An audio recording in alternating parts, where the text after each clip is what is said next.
எல்லாருக்கும் வணக்கம். இந்த கதையை எழுதி உங்களுக்கு சொல்லிட்டு இருக்க என்னுடைய பெயர் இந்து. எல்லாரும் நல்ல உடல் நலத்துடனும் மனமகிழ்ச்சியுடனும் இருக்கணும். வாங்க நாம இன்னைக்கு சிந்தனை பெட்டகத்துல புதுசா ஒரு கதை பார்க்கலாம்.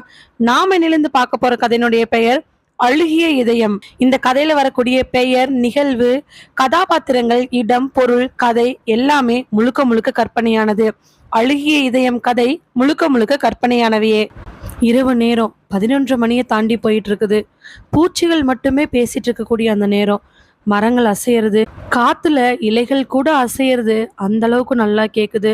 கடிகார முள்னுடைய சத்தம் காதுல கண்ணு கண்ணு விழுறக்கூடிய நேரம். அந்த வீடே ஆழ்ந்த அமைதியில் இருக்கு. வீட்டை சுத்தி இருக்கக்கூடிய இருட்டு, அங்க இருக்கக்கூடிய குளிர் எல்லாமே ஒரு விதமான அமைதியை கொடுத்துட்டு இருக்கிற அதே நேரத்துல திடீர்னு யாருமே எதிர்பாராத நேரத்துல வாள்னு ஒரு சத்தம் கேட்க, தன்னோட ரூம்ல படுத்துட்டு இருக்கக்கூடிய ராமர் வெறுக்குன்னு எந்திரிக்கிறாரு. எந்திரிச்சவரு தடா புடான்னு பக்கத்துல இருக்கக்கூடிய அறைக்கு ஓடுறாரு. ஏன்னா ராமருக்கு பக்கத்து அறையிலிருந்து தான் சத்தம் வந்துச்சு அப்படின்னு நல்லாவே தெரியும். வேகமா ஓடி போன ராமர் ஏற்கனவே திறந்திருக்கக்கூடிய அந்த ரூம்குள்ள ரொம்ப பயத்தோட அரக்க பெறக்க ஓடுறாரு. உள்ள ஓடி போனவரு கட்டல்ல சத்தம் நிக்காம கத்திட்டு இருக்கக்கூடிய தாம் பொண்ணு நிக்கிதாவை இறுக்கி அணைக்கிறாரு. பக்கத்துல அவருடைய மனைவி பத்மா ஏற்கனவே நிக்கிதாவை கட்டுப்படுத்த பார்த்துக்கிட்டு இருக்கிறாங்க. ஆனா நிக்கிதா அப்படி கிடையாது. பெட்ல இருந்தவாறே தன்னைத்தானே கைகளாலையும் தன்னைத்தானே தன் முகத்தையும் பூரிக்கிட்டு சத்தமா வேண்டாம் வேண்டான்னு சொல்லிட்டு பயங்கரமா கத்துறா. 19 வயசு இருக்கக்கூடிய நிக்கிதா இப்படி கத்தி இது ஒன்றும் புதுசு கிடையாது. கிட்டத்தட்ட 2 மாசமா இப்படிதான் பண்ணிட்டு இருக்கிறா. அதுக்கப்புறமா என்ன பண்றதுன்னு தெரியாம நிக்கிதாவை ராமரும் பத்மாவும் ஒரு 10 நிமிஷத்துக்கு அப்புறமா கண்ட்ரோலுக்கு கொண்டு வராங்க. அப்பா, எனக்கு பயமா இருக்குப்பா. என்னை யாராவது ஏதாவது பண்ணிடுவாங்களான்னு தெரிலப்பா. அங்கே பாருங்கப்பா, என்னை சுற்றி என்னென்னமோ நடக்குதுப்பா. நான் இப்போ என்ன தெரியுமா பார்த்தேன், நல்லா போஸ்ட்மார்ட்டம் பண்ண ஒரு டெட் பாடி என் பக்கத்தில் படுத்துட்டு இருந்துச்சுப்பா. நான் எந்திரிச்சு பார்க்குறேன், அது என்னை கொல்ல வந்துச்சுப்பா. இதே மாதிரி கற்பனையான கதைகள் எக்கச்சக்கமாக நிக்கிதா சொல்லி இதே இரவு நேரங்களில் ராமரும் பத்மாவும் கேட்ட நாட்கள் 2 மாதங்கள் ஆகுது. ஒன்றும் இல்லடா கண்ணா, அது சும்மா உனக்கு மனப்பிரம. கூட அம்மா இருக்கால்ல, அப்புறம் என்ன கவலை சொல்லிட்டு பக்கத்துல இருக்கக்கூடிய பத்மாவை பார்த்து ராமர், என்ன பண்ணிட்டு இருந்த நீ, நல்லா படுத்து தூங்கிட்டியா? நான் என்னங்க பண்ணுவேன், 3 நாளா அவ பாட்டுக்கு தூங்குனா, அதனால தான் நானும் தூங்குனேன். இல்லை கூட இடையில இடையில எந்திரிச்சு பார்த்துக்கிட்டே இருப்பேன். நல்லா பதில் சொல்ற. புள்ள என்ன பண்றா ஏது பண்றான்னு தெரியாம. அவ்வளவுதான், நைட்டு மாத்திரையை கொடுத்து படுக்க வைக்க சொன்னனே, மாத்திரையை கொடுத்தியா? மாத்திரை கொடுத்தங்க, கொடுத்து கூட அவ இப்படி பண்றாங்க. இங்க பாரு பத்மா, இது சரிப்பட்டு வர போறது கிடையாது. ஏங்க, என்ன கத்தி நான் என்னங்க பண்ண முடியும்? எத்தனை நாள் நம்பி இவள, புள்ள முன்னாடி எதுவும் பேசாத, கொஞ்சம் அமைதியா இரு. நிக்கிதாவுக்கோ கைகாலெல்லாம் இன்னும் வெடவெடப்பு சரியா குறையல. இதய துடிப்பு அவளுக்கே நல்லா கேக்குது. அப்பா, ஒருவேளை திடீர்னு எனக்கு ஏதாவது ஆயிடுச்சுன்னா நீங்களும் அம்மாவும் என்னப்பா பண்ணுவீங்க? அப்படி பேசக்கூடாதுடா கண்ணா, அதெல்லாம் எதுவும் பேசக்கூடாது. கொஞ்சம் அமைதியாரு, அப்பா இருக்கான்ல, அமைதியாரு. தண்ணி எடு பத்மா. தண்ணி எடுத்து நிக்கிதா கொடுக்க, நிக்கிதா அந்த தண்ணியை குடிக்க, ஃபேனை நல்லா வேகமா வைக்க, ஆஃப் பண்ணியிருக்கக்கூடிய ஏசி ஆன் பண்ண ராமர், எதுக்கு நீ ஏசி ஆஃப் பண்ண? அவதாங்க குளிர்ல நடுங்குனா. நீ ஏசி ஆஃப் பண்ணாத. பத்மா சொல்லுங்க, அந்த மாத்திரையை எடு. வேண்டாங்க, அவ ஏற்கனவே சொன்ன கேளு, அந்த மாத்திரையை எடு. சொன்னதுக்கு அப்புறமா ஒரு வெள்ளை கலர் டப்பால் இருந்து லைட் பிங்க் கலர்ல ஒரு மாத்திரையை எடுத்து நிக்கிதாட்ட கொடுக்க, அவளும் நடுங்கின கையோட தண்ணியும் அந்த மாத்திரையை வாங்கி வாயில போடுறா. போட்டுட்டு 2 நிமிஷத்துக்குள்ள உட்கார்ந்துட்டு இருக்கிறவளுக்கு கைகாலெல்லாம் என்னமோ மாதிரி பண்ண, அந்த கையும் காலையும் உத்து உத்து பார்க்கறா. ஏதோ மாதிரி ஒரு உணர்வு வர, அதுக்குள்ளேயே அவளுடைய உடம்புல இருக்கக்கூடிய ஒட்டுமொத்த தெம்பையும் அந்த மாத்திரை இழுத்து எடுக்க அப்பா மேல சரிஞ்சு படுத்து உறங்கிடுறா. அதுக்கப்புறமா கீழே படுக்க வச்சு மெத்தையில இருக்கிற பெட்ஷீட்லாம் போத்தி விட்டுட்டு நிக்கிதாவோட தலையை கோதி விட்டுட்டு ராமர் பத்மாவை பார்த்து, என்ன பண்ணிட்டு இருந்த, தூங்கிட்டு நான் அசால்ட்டா சொல்றேன். ஏங்க, இதுக்கு என்னங்க தீர்வு? அவ 2 மாசமா இப்படிதான் பண்ணிட்டு இருக்கிறா. டாக்டர் கிட்ட கூட்டிட்டு போனாலும் நீங்க என்ன சொல்றீங்கன்னு அவருக்கும் புரிய மாட்டேங்குது. டாக்டர் சொல்றதை நீங்களும் கேட்க மாட்டேங்கிறீங்க. பத்மா, இதெல்லாம் உனக்கு தேவையில்லாத விஷயம். நீ பிள்ளையை பார்த்துக்க, அவ்வளோதான். என்னங்க இவ்வளோ சாதாரணமா சொல்றீங்க? பிள்ளை காலேஜுக்கு போய் எவ்வளோ நாளாச்சுன்னு தெரியுமா? படிப்பு கெட்டு போகுது. இவளுக்கு என்ன ட்ரீட் பண்ணுங்கிறது நம்ம வெளியிலேயாவது போய் பார்க்கணும். அதுக்கும் நீங்க ஒத்துழைக்க மாட்டேங்கிறீங்க. என்னன்னு கேட்டாலும் உன் வேலையை மட்டும் பாரு பத்மா. குழந்தை பார்த்துக்க தவிர உனக்கு வேற வேலை எதுவுமே கிடையாது சொல்லிட்டு ராமர் பத்மாட்ட பயங்கரமா கண்டிச்சுட்டு அன்னைக்கு அங்கிருந்து போகாம சேர்லயே உட்காந்து பொண்ணை பார்த்துக்கிட்டு இருக்கிறாரு நிக்கிதா. 2 மாசமா இப்படிதான் நடந்துகிட்டு இருக்கிறா. டாக்டர் கிட்ட கூட்டிட்டு போறதுக்குமே ராமருக்கு என்னவோ ஒரு உணர்வு. வழக்கமா பாக்குற டாக்டர்கிட்ட கூட்டிட்டு போனதுக்கு அவரது இப்படிதான் இருக்கும், மாத்திரை போட்டு படுக்க சொல்லுங்கன்னு சொல்லிட்டு கை விரிச்சிட்டாரு. அவர் பார்த்த 2 3 டாக்டர்ஸ் கிட்ட வந்த பதிலே இதுதான். ஆனா நிக்கிதாவோட உள்ளுணர்வு மாத்திரை போட்டாலும் நடுக்கத்திலேயே இருக்குது. யாரோ திடீர்னு அவ பக்கத்துல வராங்க. அவகிட்ட என்னமோ சொல்ல போறாங்க. அவ மேல கைகளை வச்சு தீண்டுறாங்க, கழுத்து பிடிச்சு நெருக்குறாங்க. ஒரு நாள் அப்படித்தான் தூங்கிட்டு இருந்தவ டக்குன்னு கண்ணை முழிச்சு பார்க்கறா. கண்ணை முழிச்சு பார்த்தவளை சுத்தி அப்படி இப்படின்னு மார்ச்சுவல் இருக்கக்கூடிய பிணங்கள் இருக்கிற மாதிரி இருக்கு. அவ மட்டும்தான் உட்காந்துருக்கிற இடத்துல உயிரோடு இருக்காளே தவிர சுத்தி இருக்கிற எல்லாரும் கண்ணு பிதுங்கி தலை மண்டை வெடிச்சு உடல் எல்லாம் வெள்ளை கலர் துணி கட்டி ரத்த வெள்ளத்துல இருக்கிறாங்க. வாள்னு கத்திட்டு எந்திரிச்சவ அப்பவே நெஞ்சு பிடிச்சுக்கிட்டு மயக்கமும் போட்டு கீழே விழுந்துடுறா. ஹாஸ்பிட்டல் அட்மிட் பண்ணி பார்த்ததுக்கு ஒண்ணுமே இல்லை, ஜஸ்ட் ஆல்ரெடி இவங்களுக்கு நடந்த ஒரு சின்ன ஒரு பயத்தினால தான் இப்படி பண்றாங்க அப்படின்ட்டு அந்த வெள்ளை கலர் டப்பால் இருக்கக்கூடிய லைட் பிங்க் கலர் மாத்திரை கொடுத்து டாக்டர் கிஷோர் தாட்டி விட்டுறாரு. நிக்கிதா உன்னுடைய நடவடிக்கைகள் ஒவ்வொரு நாளும் அவன் அம்மா பத்மாவுக்கு வேதனையாக தான் இருக்குது. ஏன் இப்படி கத்துறா? ஒரு நாள் தன்னைத்தானே சச்ச அப்படிலாம் அவள் பண்ணிக்க மாட்டா. நிக்கிதாவுக்கு ஆக்சிடென்ட் ஆனதுலேருந்து அவள் இப்படி தான் நடந்துக்கிட்டு இருக்கிறா. அன்னைக்கு மட்டும் அவள் கார் எடுக்காமல் இருந்திருந்தா அதுக்கும் காரணம் இவர் தான். கணவர் மேல கோபம் வந்தாலும் அதை வெளியில காட்ட முடியாது. பிள்ளை ஏற்கனவே உடம்பு சரியில்லாம இருக்கும் பொழுது வீட்டுக்குள்ள எதுக்கு 2 பேத்துக்கும் பிரச்சனைன்னு அவ அமைதியா போயிட்டு இருக்கிறா. பத்மாவோட இந்த அமைதி ராமருக்கு இன்னும் நல்ல சாதகமா முடிஞ்சிருச்சு. நிக்கிதாவோட இந்த நிலைமைக்கு ராமரும் ஒரு காரணம் தான். அன்னைக்கு தான் பொண்ணு கார் டிரைவிங் போறேன்னு சொல்லும் பொழுது ராமர் தடுத்து நிறுத்திருக்கணும். அவர் நிறுத்தாம பத்மாவோட பேச்சையும் கேட்காம தனியா அவளை கார்ல விட்டதுதான் பெரிய ஒரு ஆக்சிடென்ட்டுக்கு முக்கியமான காரணமா அமையுது. இதுல நிக்கிதா மட்டும் இல்ல, இன்னும் சிலர் பாதிக்கப்பட்டிருக்கிறாங்க. அவங்கள பத்தி இப்ப வரைக்கும் ராமர் ஒரு மூச்சு கூட கண்டுக்கல அப்படிங்கிறதும் பத்மாவுக்கு ஒரு பெரிய கவலையாவே இருக்குது. நிக்கிதா உறங்க அவளை பார்த்துக்கிட்டே அன்னைக்கு இரவு முழுவதும் தூக்கம் இல்லாம இருக்கிறாங்க பத்மாவும் ராமரும். எப்படி தூங்கினான்னு தெரியல. பத்மா வெடிய காலையில் 4 மணி அப்படிங்கும் பொழுது நல்லா உறங்கிட்டா. ராமர் கண்ணை முழிச்சு பார்க்கும் பொழுது மணி 9 இருக்கும். ராமர் சொந்தமா தான் கடை வச்சிருக்கிறாரு. அவர் அந்த கடைக்கு தான் போகணும். பாத்திர கடை நல்ல வருமானம் தரக்கூடியது. அதுக்கு முன்னாடி அம்மா அப்பா சம்பாரிச்ச சொத்து, பத்மா வீட்டிலேருந்து வந்த சொத்துன்னு நிறைய இருக்குது. பாத்திர கடைக்கு கிளம்புறது அவருடைய இஷ்டம் தான். ஏன்னா வச்சிருக்கிற ஆளு ஏற்கனவே வந்து கதவை திறந்து வச்சிருவாரு. 9 மணிக்கு கண்ணை முழிச்ச ராமர் பெட்ல எட்டி பார்க்க பத்மா ரொம்ப ஆழ்ந்து தூங்கிட்டு இருக்க. ஆமா, இவ இதுக்கு மேல எங்கத்தையும் எந்திரிச்சு வந்து நாமளே பார்த்துக்க வேண்டிதான். பல்லு விளக்கிட்டு வெளியில போய் தான் வீட்டுக்கு முன்னாடி நின்றுட்டு பார்த்தவனுக்கு கண்ணுல பெரிய ஆச்சரியம். வீட்டு கேட்டுக்கு ஆப்போசிட்ல ஒரு கார் நிக்க, அந்த கார் அவனுக்கு ஏற்கனவே பழக்கப்பட்ட கார் மாதிரி தெரியுது. பல்லு விளக்குற வேகம் குறைய தான் வீட்டு காம்பவுண்டுக்கு இந்த பக்கமா இருக்கக்கூடிய போர்ட்டிகோல் நின்றுட்டு பார்த்தாலே அந்த வீட்டுக்கு வெளியில என்ன நடக்குன்னு ஓரளவுக்கு தெரியும். இது வந்து நம்ம குகன் தானே, எதுக்காக இருந்தாலும் இங்க வந்து நிக்கிறாரு நினைக்கும் பொழுதே வண்டியிலிருந்து குகன் இறங்கி வராரு. கேட்டு உள் பக்கமா சாத்தி இருக்க செய்கை காமிச்ச குகனுக்கு பொறு பொறு அப்படின்னு வெறுப்போட சொல்லிட்டு கதவை திறந்து விட குகன் உள்ள வரல. இவர் தான் வெளியில போறாரு. பல்லு விளக்கிட்டு இருந்தவர் வாயெல்லாம் கொப்பளிச்சுட்டு வெளியில போய் குகனை பார்த்துட்டு, என்ன சேட்டு, எதுக்காக வீடு வரைக்கும் வந்திருக்க? என்ன சார் மறந்து போச்சா? கேள்வி கேட்குற குகனுக்கு கிட்டத்தட்ட ஒரு 45 வயசு இருக்கும். ஆளு குட்டையும் இல்லை நெட்டையும் இல்லை. தொப்பை மட்டும் ஆளுக்கும் அவருடைய உடம்புக்கும் சம்பந்தமே இல்லாம கொஞ்சம் பெருசு. தலையில அங்கங்க முடிகள் கொட்டி இருக்க. பார்த்தாலே 45 வயசுக்கு மேல ஆச்சுன்னு வாய் முழுக்க பான் பிராக் போட்டுக்கிட்டு பெரிய பொட்டு வச்சுக்கிட்டு நின்றுட்டு இருக்கிறாரு. இப்ப எதுக்காக நீ தேவையில்லாம இங்க வந்திருக்க? வீடு வரைக்கும் உன்னை யார் வர சொன்னாங்கப்பா? என்ன சார் ரொம்ப ஓவரா போயிட்டு இருக்கீங்க? 4 மாசத்துக்கு முன்னாடி பணம் வாங்கும் பொழுது என்ன சொல்லிட்டு வாங்கினீங்க ஞாபகம் இருக்கா? தான் பான் பிராக் வாயால பான் பிராக்க துப்ப வெத்தலைய போடன்னு சொல்லிட்டு மாத்தி மாத்தி வெத்தலையும் பான் பிராக் நாத்தத்துல குகன் பதில் பேச, இங்க பாருப்பா, நீ கேட்கறதெல்லாம் சரிதான், அதான் வட்டி கொடுத்துட்டு இருக்கிறனே. இந்தா சார், 30 லட்ச ரூபாலாம் நாங்க யாருக்கும் ஒரே மாதிரி எடுத்து கொடுக்கறது கிடையாது. ஏதோ நீங்க வேற ஆள் மூலமா வந்தீங்கிற ஒரு காரணத்துக்காக தான் நான் அத்தனை காசு எடுத்து கொடுத்தேன். நான் ஒன்றும் பரம்பரை பணக்காரன்லாம் இல்லை, பரம்பரை வட்டிக்கு விடுறேன்னு இல்லை.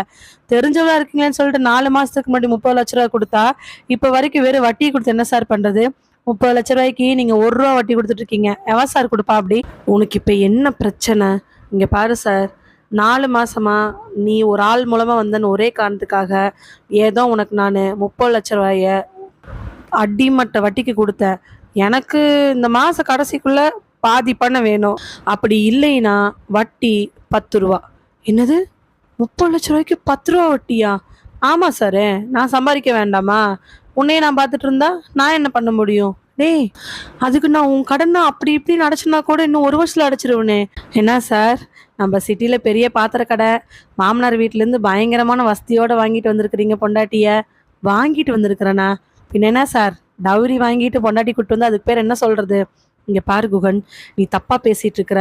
இங்க பாரு சார், நீ எப்படி சம்பாதிக்கிற, உனக்கு எந்த வழியில சம்பாத்தியம் வருது, எங்கெல்லாம் கந்து வட்டி கூட்டு வச்சிருக்கிற, மாமனார் வீட்டில இருந்து 20-22 வருஷத்துக்கு முன்னாடி நீ என்னென்ன வாங்கினன்னு டாப் டு பாட்டம் எங்கிட்ட இருக்குது. அதெல்லாம் எப்படி தெரியும்னு நினைக்கிறியா? அதெல்லாம் நீ தெரிஞ்சுக்கணுங்கிற அவசியம் இல்லை. நல்லா கேட்டுக்க சார், இந்த மாச கடைசிக்குள்ள நீ எனக்கு 15 லட்ச ரூபா கொடுத்து ஆகணும். ஒருவேளை 15 லட்ச ரூபா வரல அப்படின்னா வட்டி 10 ரூபா. மாசம் மாசம் டான்னு 1ஆம் தேதி 6 மணிக்குள்ள என் கைக்கு வரணும். இல்ல இல்ல என்னடா பண்ணுவேன்? என்ன பண்ணுவேன்? நான் எவன் மூலமா உங்கள்கிட்ட பணம் வாங்கணும்னு அவன்கிட்ட நான் பேசிக்கிறேன். சார், அவனோட கொம்பு இப்போ உன் கையில இருக்குது, ஆனா உன் கொம்பு என் கையில இருக்குது சார். என்னடா உளர்ற? சொல்லி ஆகணுமா? நான் ஒன்றும் சும்மா உன்னை மிரட்ட வர கிடையாது. என் பணத்தை கேட்க வந்திருக்க. ஒருவேளை நீ முரண்டு பிடிச்சின்னா அதுக்கு சாட்சிக்கு காட்டலான்னு 2-3 விஷயம் வச்சிருக்கிற. வேணா பாக்குறியா? அவன் சொன்ன உடனே ராமருக்கு என்ன பண்றதுன்னு தெரியல. அவன் என்ன வச்சிருப்பான், எதுக்கு வச்சிருப்பான்? அவன் சொல்லிட்டு இருக்கவே தான் பாக்கெட்ல இருந்து 2 விசிட்டிங் கார்டு எடுத்து காட்டுறான். விசிட்டிங் கார்டை வாங்கி பார்த்தவரோட கண்கள்ல அப்படி ஒரு பயம். ராமருக்கு இவனுக்கு எப்படி தெரிஞ்சிருக்குங்கிற கேள்விக்குறியோட குகனை பார்க்க, என்ன சார், 2 விசிட்டிங் கார்டு, ஆள் யார் யாருன்னு தெரியுதா? இது எப்படி உனக்கு கிடைச்சிச்சு? விசிட்டிங் கார்டை கொண்டாந்து நீட்டினா நான் நம்பிடுவேனா? சார், பர்சனலாக ஃபோன் பண்ணி எல்லா டீட்டெயிலும் கேட்டாச்சு. நீ என்ன ஏது உன் சம்சாரத்துக்கு தெரியாம கூட நீ என்னத்தை மறைச்சு வைக்கிற? எதுக்காக நீ என்கிட்ட 30 லட்ச ரூபா கடன் வாங்கின? இதெல்லாம் எனக்கு தெரியும். இப்போ மட்டும் நான் கொஞ்சம் உள்ளே போய் உன் பொண்டாட்டிக்கிட்ட நீ 30 லட்ச ரூபா என்கிட்ட கடன் வாங்கியிருக்கேன்னு தெரிஞ்சிருந்துச்சு அப்படின்னு வச்சுக்கோ, உன் பொண்டாட்டி என்ன கேள்வி கேட்கும்? எதுக்கு வாங்கினீன்னு கேட்கும். அப்போ இந்த விஷயமெல்லாம் தெரிய ஆரம்பிக்கும். ஜகஜால கில்லாடி சார் நீயே. உன் தேவைக்காக பெரிய பிளான் போட்டிருக்கிற. 30 லட்ச ரூபா கதையை வீட்டில் போட்டு உடைக்கிட்டா? இந்த 2 விசிட்டிங் கார்டு மட்டும் எனக்கு கிடையாது. டாக்டர் கிஷோரோட விசிட்டிங் கார்டு கூட பரவாயில்ல, ஆனால் இன்னொன்று இருக்குதே, அது எப்படி கிடைச்சிச்சுன்னு டாக்டர் கிஷோர் கிட்ட போய் கேளு. டாப் டு பாட்டம் எல்லாத்தையும் கலந்துட்டேன். நீ எவ்வளோ பெரிய ஆளு, என்ன ஏது?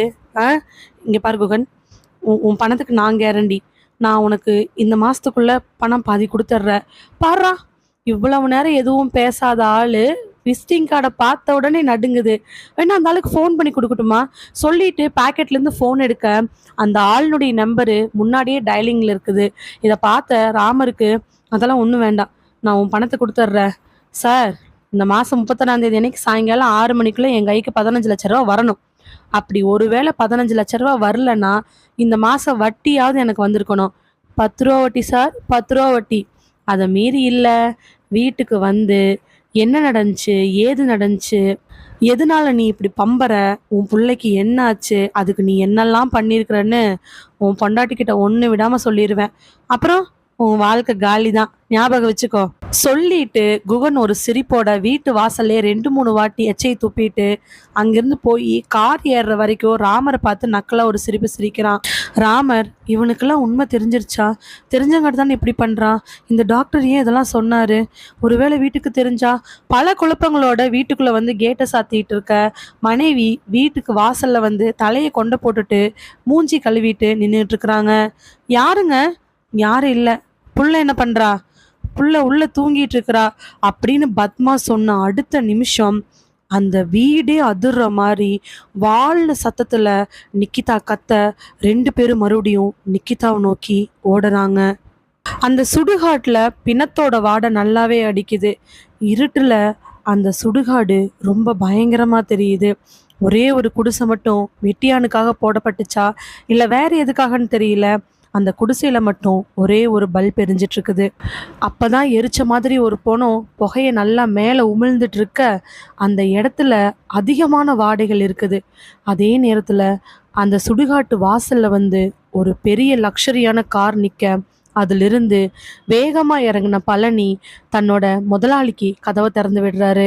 சாமிநாதன் இறங்கின உடனே பின்னாடியே வாசியும் இறங்கறக்காக அந்த பக்கமா போய் கதவை திறந்து விட 2 பேரும் வெளியில இறங்கி பார்க்கறாங்க. வாசி அந்த இடத்த பார்த்துட்டு முதல்ல பயந்து சாமிநாதனோட கையை பிடிச்சுக்கிறாங்க. என்னங்க, எனக்கு பயமா இருக்கு. நான் தான் அப்பவே அதெல்லாம் வேணான்னு சொன்னேன்ல. நீதான். இல்லைங்க, பழனி சொல்ற மாதிரி பண்ணிடலாங்க.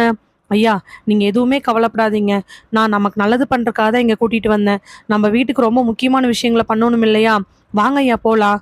எங்க பழனி போறது? வழி எங்க போறது? எங்க பார்த்தாலும் பிணங்களை தோண்டி புதைச்சது, இல்லைன்னா எரிச்சது. கண்ணு கிட்டின தூரத்துல அவ்வளோ இருட்டுலையுமே அப்பப்ப தெரியக்கூடிய எலும்பு கூடு. அது எலும்பு கூடுதானா எரிச்ச மரமான்னு கூட தெரியாத அளவுக்கு கண்ணை தேய்ச்சி தேய்ச்சி பார்க்க வேண்டிய ஒரு நிலைமையில இருக்கக்கூடிய சுடுகாடு. ஐயா வாங்க ஐயா, நம்ம போலாம். முன்னாடி பழனி போக பின்னாடி சாமிநாதனும் வாசுகியும் மெல்ல மெல்ல நடக்க ஆரம்பிக்கிறாங்க. குடிசைக்கு வலது பக்கமா உட்காந்துருக்கூடிய ஒரு ஆள் இவங்க வர சத்தம் கேட்டு எந்திரிச்சு வந்து பார்த்துட்டு, பழனி வா பழனி. அண்ணே, இவங்க தானே முதலாளி. ஐயா வணக்கங்க சொல்லிட்டு இடுப்பில் இருக்கக்கூடிய துண்டை எடுத்து தன்னுடைய கைக்கு கீழே வச்சுக்கிட்டு வணக்கம் போட, சுவாமிநாதனுக்கும் வாசுகிக்குமே வித்தியாசமா தான் இருந்துச்சு. ஏன்னா ஆள் பார்க்கறக்கு அப்படி இருந்தாரு. மூக்கு குத்திக்கிட்டு, வாய் நிறைய வெத்தலை போட்டுக்கிட்டு, காது 2லையும் தோடு கடுக்கான் மாதிரி போட்டுக்கிட்டு, தலைமுருடி பரட்டையா, வெள்ளையும் இல்லாம செம்பட்டே இல்லாம கருப்பு இல்லாம, சட்டையே வித்தியாசமா காலர் இல்லாம, லுங்கி கூட ஜிகு ஜிகுன்னு இருந்துச்சு. ஐயா, பழனி எல்லாத்தையும் சொன்னாருங்க. பண்ணிடலாங்களா? சாமியார்கிட்ட போயிடலாங்களா?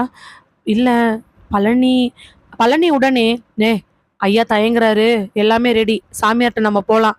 சாமியார் நடுக்காட்டில் இருக்கிறாருங்க. நடுக்காடா? இன்னும் உள்ள போகணுமா? என்ன பழனி இதெல்லாம்? ஐயா, இது பேசி முடிக்க வேண்டிய விஷயம், அதனால தாங்க ஐயா. சரி போங்க போங்க. திரும்பி வாசுகியை பார்த்து, எதுக்கு வாசுகி இதெல்லாம்? பழனி சொல்றது கேட்கலாங்க, இல்லைன்னா நம்மளுக்கு. சரி போங்க. அவங்க நடக்கிறாங்க. கிட்டத்தட்ட 10 நிமிஷம் நடந்திருப்பாங்க. இருட்டில் ஒன்றுமே தெரியல.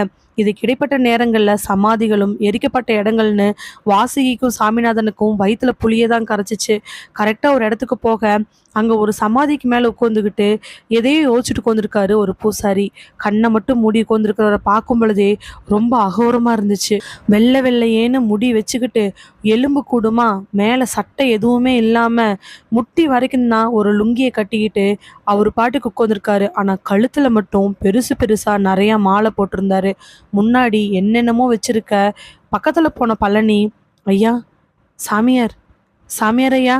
கண்ணை திறந்து பார்த்தவரு, வா பழனி, ஆளை கூட்டிட்டு வந்துட்டியா?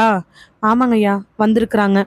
அவங்க 2 பேர்த்தையும் பார்த்த உடனே அவர் ஒரு மாதிரி பண்ண பயந்த வாசுகி சாமிநாதனோட கையை இறுக்கமா பிடிச்சுக்கிறாங்க. ஏன் தாய் பயப்படுற? பயப்படாத. நீ என்ன குறைக்காக வந்திருக்கீன்னு உன்னை பார்த்தோன்னுமே எனக்கு நல்லா தெரிஞ்சிருச்சு. நீ பயப்படுற அளவுக்கு இனிமேல் எதுவுமே நடக்காது. உங்களை அண்டிட்டு இருக்கக்கூடிய அந்த கொடூரத்தை நான் அழிக்க போறேன். நீ கவலைப்பட வேண்டாம். பழனி ஐயா, இவங்களுக்கான எல்லா ஏற்பாடையுமே வர அமாவாசை அன்னைக்கு நான் பண்ணுறேன். அமாவாசை அன்னைக்கு ஒரு தகடு பதிச்சு தரேன்.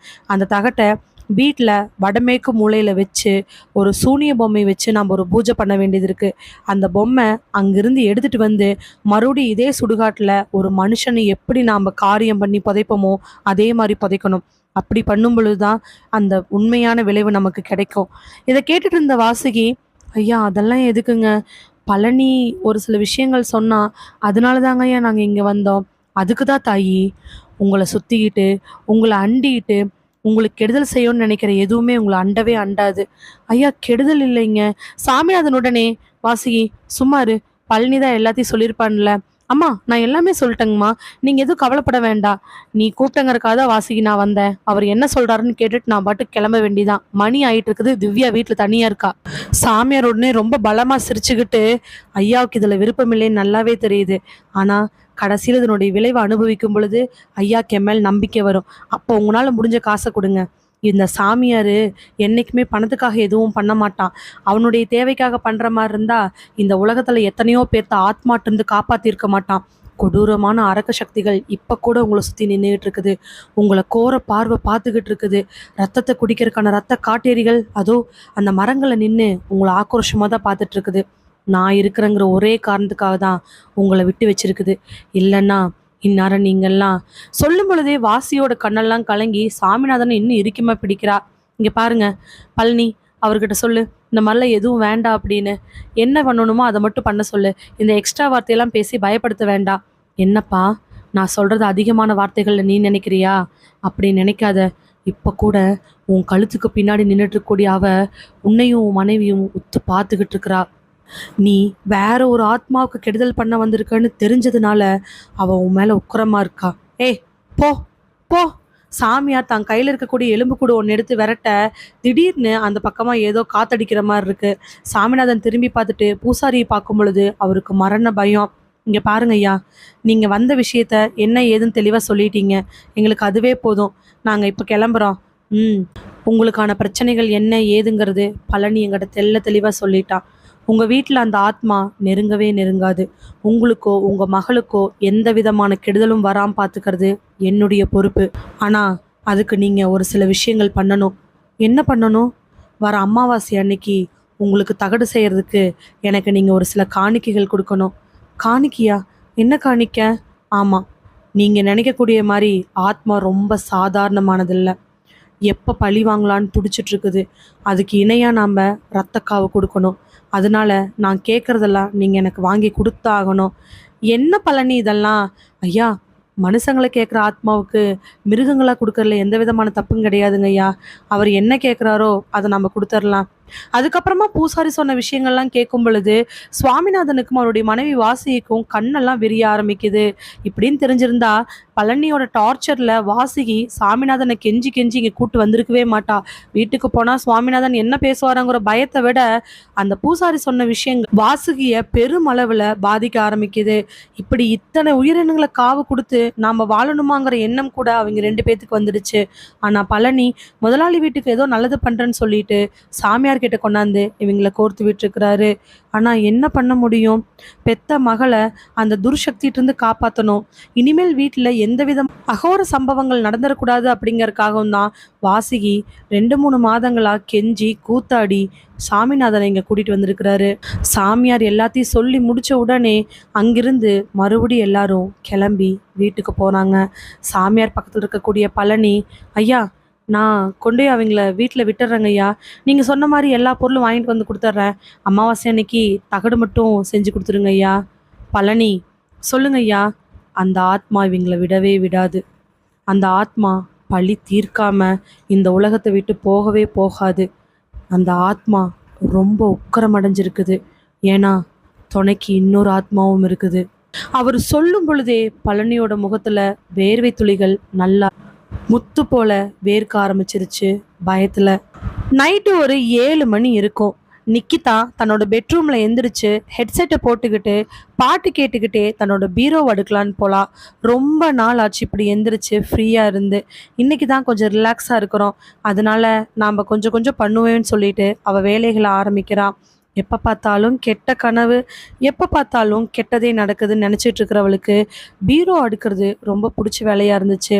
அங்கே போய் தான் ட்ரெஸ் எல்லாம் எடுத்து பார்க்க, தங்கிட்ட இருக்கக்கூடிய ஆர்டிஃபிஷியல் ஜுவல்ஸு, கோல்டு ஜுவல்ஸ்லாம் எடுத்து பார்க்கறது அவளுக்கு ஒரு ஹாபியாகவே இருக்குது.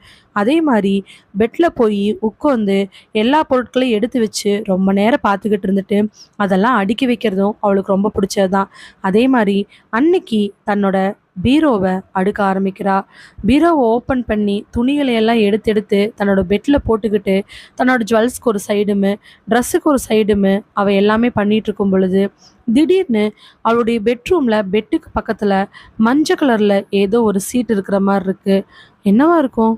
சரி, என்னவா இருந்தா என்ன, அம்மாக்கு ஏதாவது போட்டிருப்பாங்க. அதுக்கப்புறமா மறுபடியும் பீரோவில் இருக்கக்கூடிய ட்ரெஸ் எடுக்க போனவளுக்கு பீரோக்குள்ளேயுமே அதே ஒரு மஞ்சள் கலர் சீட் இருக்கிற நல்லாவே தெரியுது. அச்சசலாக அதே மஞ்சள் கலர் சீட்டை எடுத்து பார்க்குறா. முன்னாடி பின்னாடியும் எம்டியாக இருக்குது. அதை கசைக்கு தூக்கி போட்டுட்டு எல்லா துணிகளையும் பெட்டில் போட்டவ பெட்டில் ஏறி உட்கார்றா. ஒவ்வொரு துணியாக எடுத்து அடுக்கும் பொழுது இடையில அதே மாதிரி ஒரு மஞ்சள் கலர் பேப்பர் வருது. அதை எடுத்து பார்க்குறா.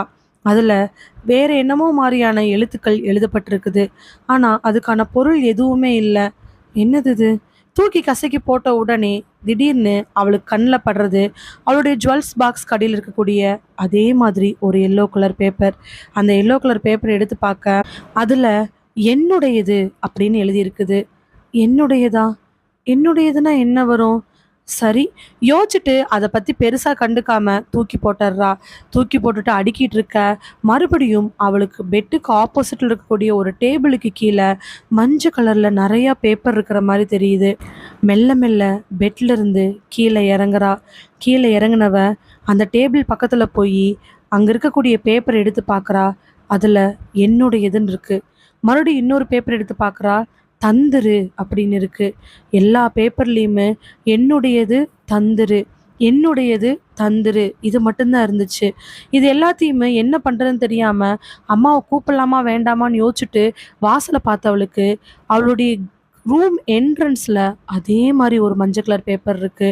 அவ வேக வேகமா போய் அந்த மஞ்சள் கலர் பேப்பரை எடுத்து பார்க்க என்னுடையது அப்படிங்கிற வார்த்தை எழுதியிருக்குது.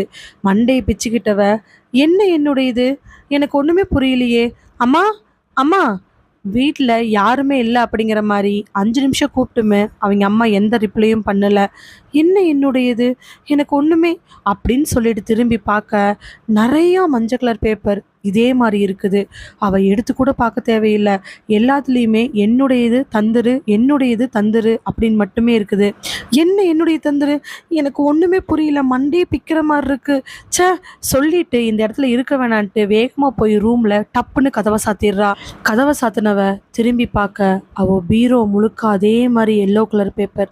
அந்த மஞ்சள் கலர் பேப்பர் எல்லாமே பறந்து வந்து அவ மேல ஒண்ணொண்ணா பட்டு, அதுக்கப்புறம் சூறாவளி காத்து மாரி அவ மேல பட விழுகுது. அவ பார்க்குற இடமெல்லாம் என்னுடைய தந்துரு, என்னுடைய தந்துருங்கிற வார்த்தைகள் தான் இருக்குதே தவிர வேற எதுவுமே தெரியல. பதறிப்போனவ வாள்னு கத்திட்டு பின்னாடி போய் பீரோல விழுக, பீரோல இருந்து பூ விழுகிற மாரி அதே மாரி சீட்டு விழுகுது. எந்திரிச்சு வேக வேகமா போய் மூச்சரைக்க ட்ரெஸ்ஸிங் டேபிள் முன்னாடி நிக்கிறா. ட்ரெஸ்ஸிங் டேபிள் முன்னாடி நிக்கிறவ கண்ணாடி ஒரு நிமிஷம் பார்த்து, என்னாச்சு? என்னாச்சு நிக்கிதா உனக்கு? நான் எங்க இருக்கேன்னு எனக்கு தெரிய மாட்டேங்குது. ப்ளீஸ், எனக்கு என்னாச்சுன்னே தெரியல. அவளுக்கு அவளே பேசிட்டு இருக்க. நிழல்ல இருக்கக்கூடிய, அதாவது கண்ணாடியில் இருக்கக்கூடிய உருவம் மட்டும் அவளை முறைக்க ஆரம்பிக்குது. நிக்கிதாவுக்கு இது வித்தியாசமா தெரியுது. தன்னுடைய உடல் அசையும் பொழுது அசைறதானே கண்ணாடி. ஆனா ஏன் நிக்கிறது? நிறைய படங்கள்ல பார்த்துருக்கோம். ஆனா நிஜத்துல நிக்கிதா, என்னுடையது. அதை கொடுத்துரு. உனக்கு வேண்டாம். நீ வச்சு என்ன பண்ண போற? உன்னால தான் எனக்கு இப்படியாச்சு. கொடு நிக்கிதா. இந்த வார்த்தைகள் திரும்ப திரும்ப கேட்க, என்ன கேட்குறேன்னு எனக்கு புரியல. யார் நீ? உனக்கு என்ன வேணும்? கொடு நிக்கிதா, என்னோடது. கொடு நிக்கிதா. இந்த வார்த்தைகள் திரும்ப திரும்ப வர, அந்த வார்த்தை அவளுடைய காது வழியா மண்டைக்குள்ள போய் ஏதோ ஒரு பயத்தை ஏற்படுத்தி பைத்தியக்காரி மாதிரி நடக்க ஆரம்பிக்கிறா. எடுத்து போட்ட ட்ரெஸ் எல்லாத்தையும் கிழிச்சு, அவளுடைய ஜுவல்ஸ் எல்லாத்தையும் பிச்சு போட்டு, ஆர்டிஃபிஷியல் ஜுவல்ஸ் எல்லாத்தையும் தூக்கி தூக்கி எரிஞ்சு, அந்த ரூமையே அலங்கோலப்படுத்திட்டு அவள் அந்த பெட்டில் போய் அப்படியே தலையை புதிச்சு உட்காந்துக்கிறா. உட்காந்தவ ஒரு நிமிஷம் பொறுமையா மூச்சு விட்டுக்கிட்டே கண்ணை அப்படியே எடுத்து பார்க்குறா. அந்த கண்ணாடியில் இன்னும் அதே உருவம் நிக்கிதா மாதிரியே நின்றுக்கிட்டு, என்னுடையது, கொடுத்துரு. உன்னுடையதா? என்ன வேணும்? என்ன வேணும்னு கேள், நான் கொடுத்துட்றேன். என்னுடையது, நீ கொடுத்துரு. உனக்கு என்ன? என்னுடைய உயிர் தானே வேணும்? நான் உனக்கு கொடுத்துட்றேன். என்கிட்ட கொடுக்கறதுக்கு உயிர் தவிர வேறு எதுவுமே கிடையாது. இதோ ட்ரெஸ்ஸு, ஜுவல்லு எல்லாமே இருக்குது. என் அம்மா அப்பா இருக்கக்கூடிய சொத்து எது வேணுமோ எடுத்துக்கோ. இல்லை, என்னுடையதை மட்டும் எனக்கு கொடுத்துரு. எனக்கு கொடு. அந்த கண்ணாடியில் இருக்கக்கூடிய உருவத்தினுடைய முகம் அகோரமாக மாற ஆரம்பிக்குது. முடியெல்லாம் என்னமோ மாற, மண்டையிலிருந்து ரத்தமும் சீயுமா வர, மூஞ்சியெல்லாம் கருகி போய் பல்லு ஈறு வரைக்கும் தெரிய, மூக்கு வழியாக ரத்தங்கள் ஒழுக, அந்த உருவம் 2 கைகளையுமே இறுக்க பிசைஞ்சு, கொடுத்துரு நிக்கிதா, இது என்னுடையது, கொடுத்துரு நிக்கிதா, தரேன் தரேன் தரேன் கத்திக்கிட்டே அவ வேகமா கண்ணாடியை போய் ஓங்கி ஒரு அடி அடிக்க, உடைஞ்ச கண்ணாடியிலிருந்தும் அதே குரல் கேட்குது. கொடுத்துரு நிக்கிதா, இதுக்கு மேலே நீ வச்சு எந்த பிரயோஜனமும் இல்லை. கொடுத்துரு நிக்கிதா. என்ன கொடுக்கறது? என்கிட்ட உயிர் தவிர எதுவுமே இல்லை. இதோ நான் கொடுக்குறேன். சொன்ன நிக்கிதா தூக்கத்துல இருந்து வேகமா எந்திரிச்ச. அந்த சத்தம் கேட்டு நிக்கிதாவோட அம்மாவும் எந்திரிக்கிறாங்க. நிக்கிதா, என்னாச்சு?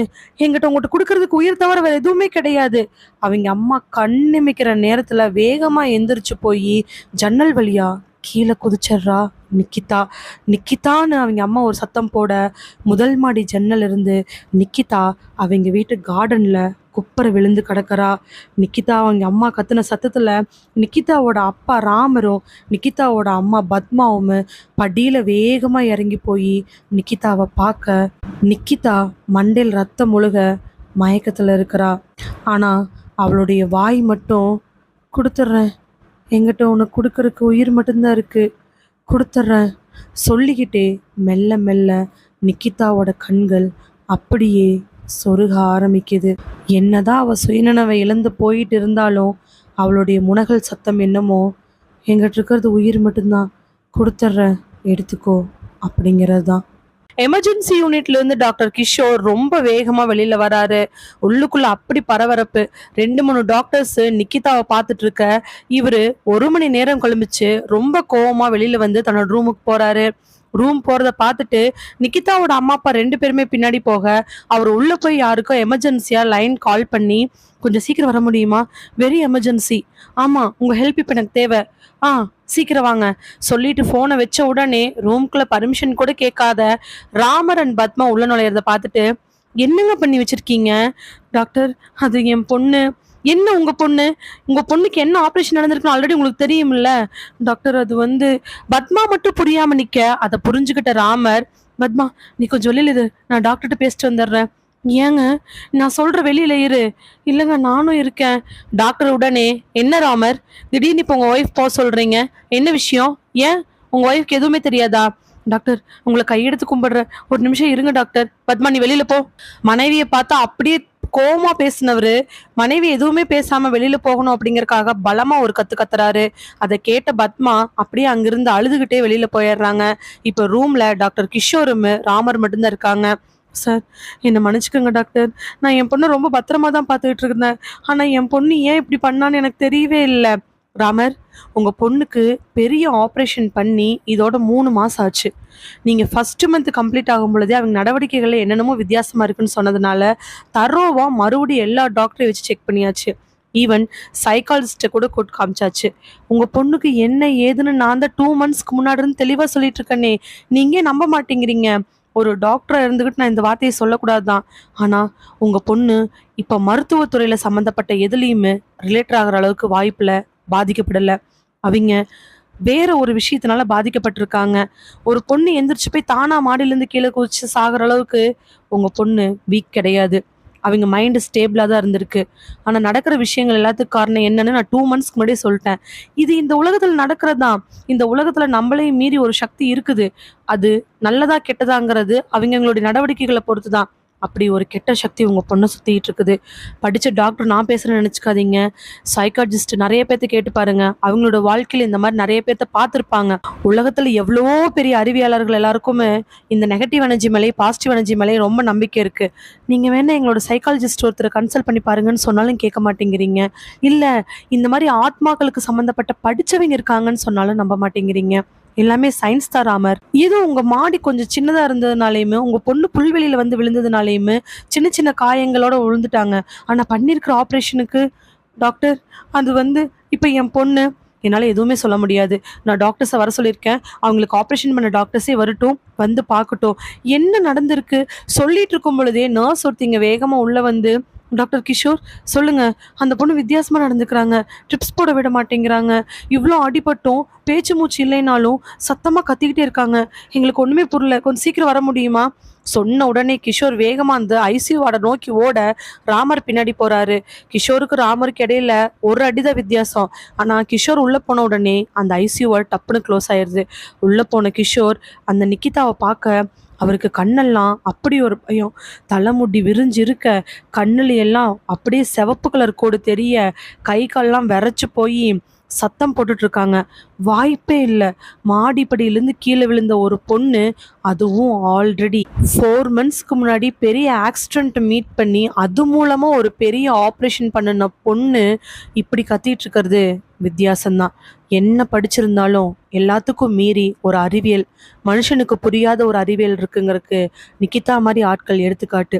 நிக்கிதாவோட உடம்பெல்லாம் அப்படியே நரம்பு பிடிக்க, நிக்கிதா மேலேயும் கீழேயுமே மூச்சு இழுக்க, நிக்கிதாவோட வாய்கள் மட்டும் முனகிட்டு இருக்குது. எடுத்துக்கோ, என்னோட உயிரை எடுத்துக்கோ, நான் தந்துடுறேன் அப்படின்னு நர்ஸ் எல்லாரும் அமுத்தி பிடிக்க, இன்ஜெக்ஷன் போட்டோம். ஒரு பிரயோஜனம் கிடையாது. நிக்கிதாவோட குரல்கள், அவளுடைய பேச்சு எல்லாமே நிமிடத்துக்கு நிமிடம் அதிகமாயிட்டுமே. அவளுடைய இதய துடிப்பு கிட்டத்தட்ட 200க்கு மேலேயும் போயிட்டு இருக்குது. அப்நார்மல். ஆஹா, இந்த மாதிரி நடந்தது கூட கிடையாது. டாக்டர் கிஷோர் ஒரு நிமிஷம் கலங்கி போய் நிக்கிதாவுக்கு ட்ரீட்மெண்ட் பார்க்க தெரியாம நின்றுட்டு இருக்கிறாரு. நிக்கிதாவோட உடம்புல இருக்கக்கூடிய மாற்றங்கள் அங்க இருக்கிற நிறைய பேர்த்துக்கு மேலும் பயத்தை தான் ஏற்படுத்திட்டு இருந்துச்சு. அவ மட்டும் ஆக்ரோஷமா, எடுத்துக்கோ, என்னோட உயிரை எடுத்துக்கோ அப்படின்னு கத்திக்கிட்டு இருக்கா.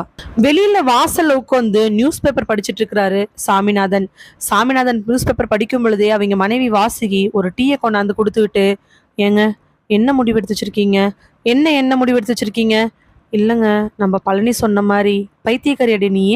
ஏதோ நீ கூப்பிட்டேங்கிற ஒரு காரணத்துக்காக வந்தா நீ பாட்டுக்கு உன் இஷ்டத்துக்கு ஆடு வாங்கி கொடு, மாடு வாங்கி கொடு, அது இதுன்னு கேட்டுட்டு இருக்க. அந்த புளியை கேட்டானா புளியை வாங்கி கொடுத்துருக்க முடியுமா? ஆடு மாடு காவு கொடுத்தா நம்ம சுத்தி நடக்கூடிய கெட்ட விஷயங்களை விலகி போயிருமா? அதுவும் இல்லாம அது நம்மள எதுவுமே பாதிக்க போறது இல்லையே. இல்லைங்க, பழனி சொல்லும் பொழுதே கேட்டு திறந்துக்கிட்டு பழனி உள்ள வந்து துண்டு எடுத்து இடுப்புல வச்சுக்கிட்டு, ஐயா, உங்ககிட்ட முக்கியமான விஷயம். பழனி, இவன் நேற்று நைட்லேருந்து என்னை டார்ச்சர் பண்ணிட்டு இருக்கா, நீ வந்து இப்படி நின்றுட்டு இருக்கிற.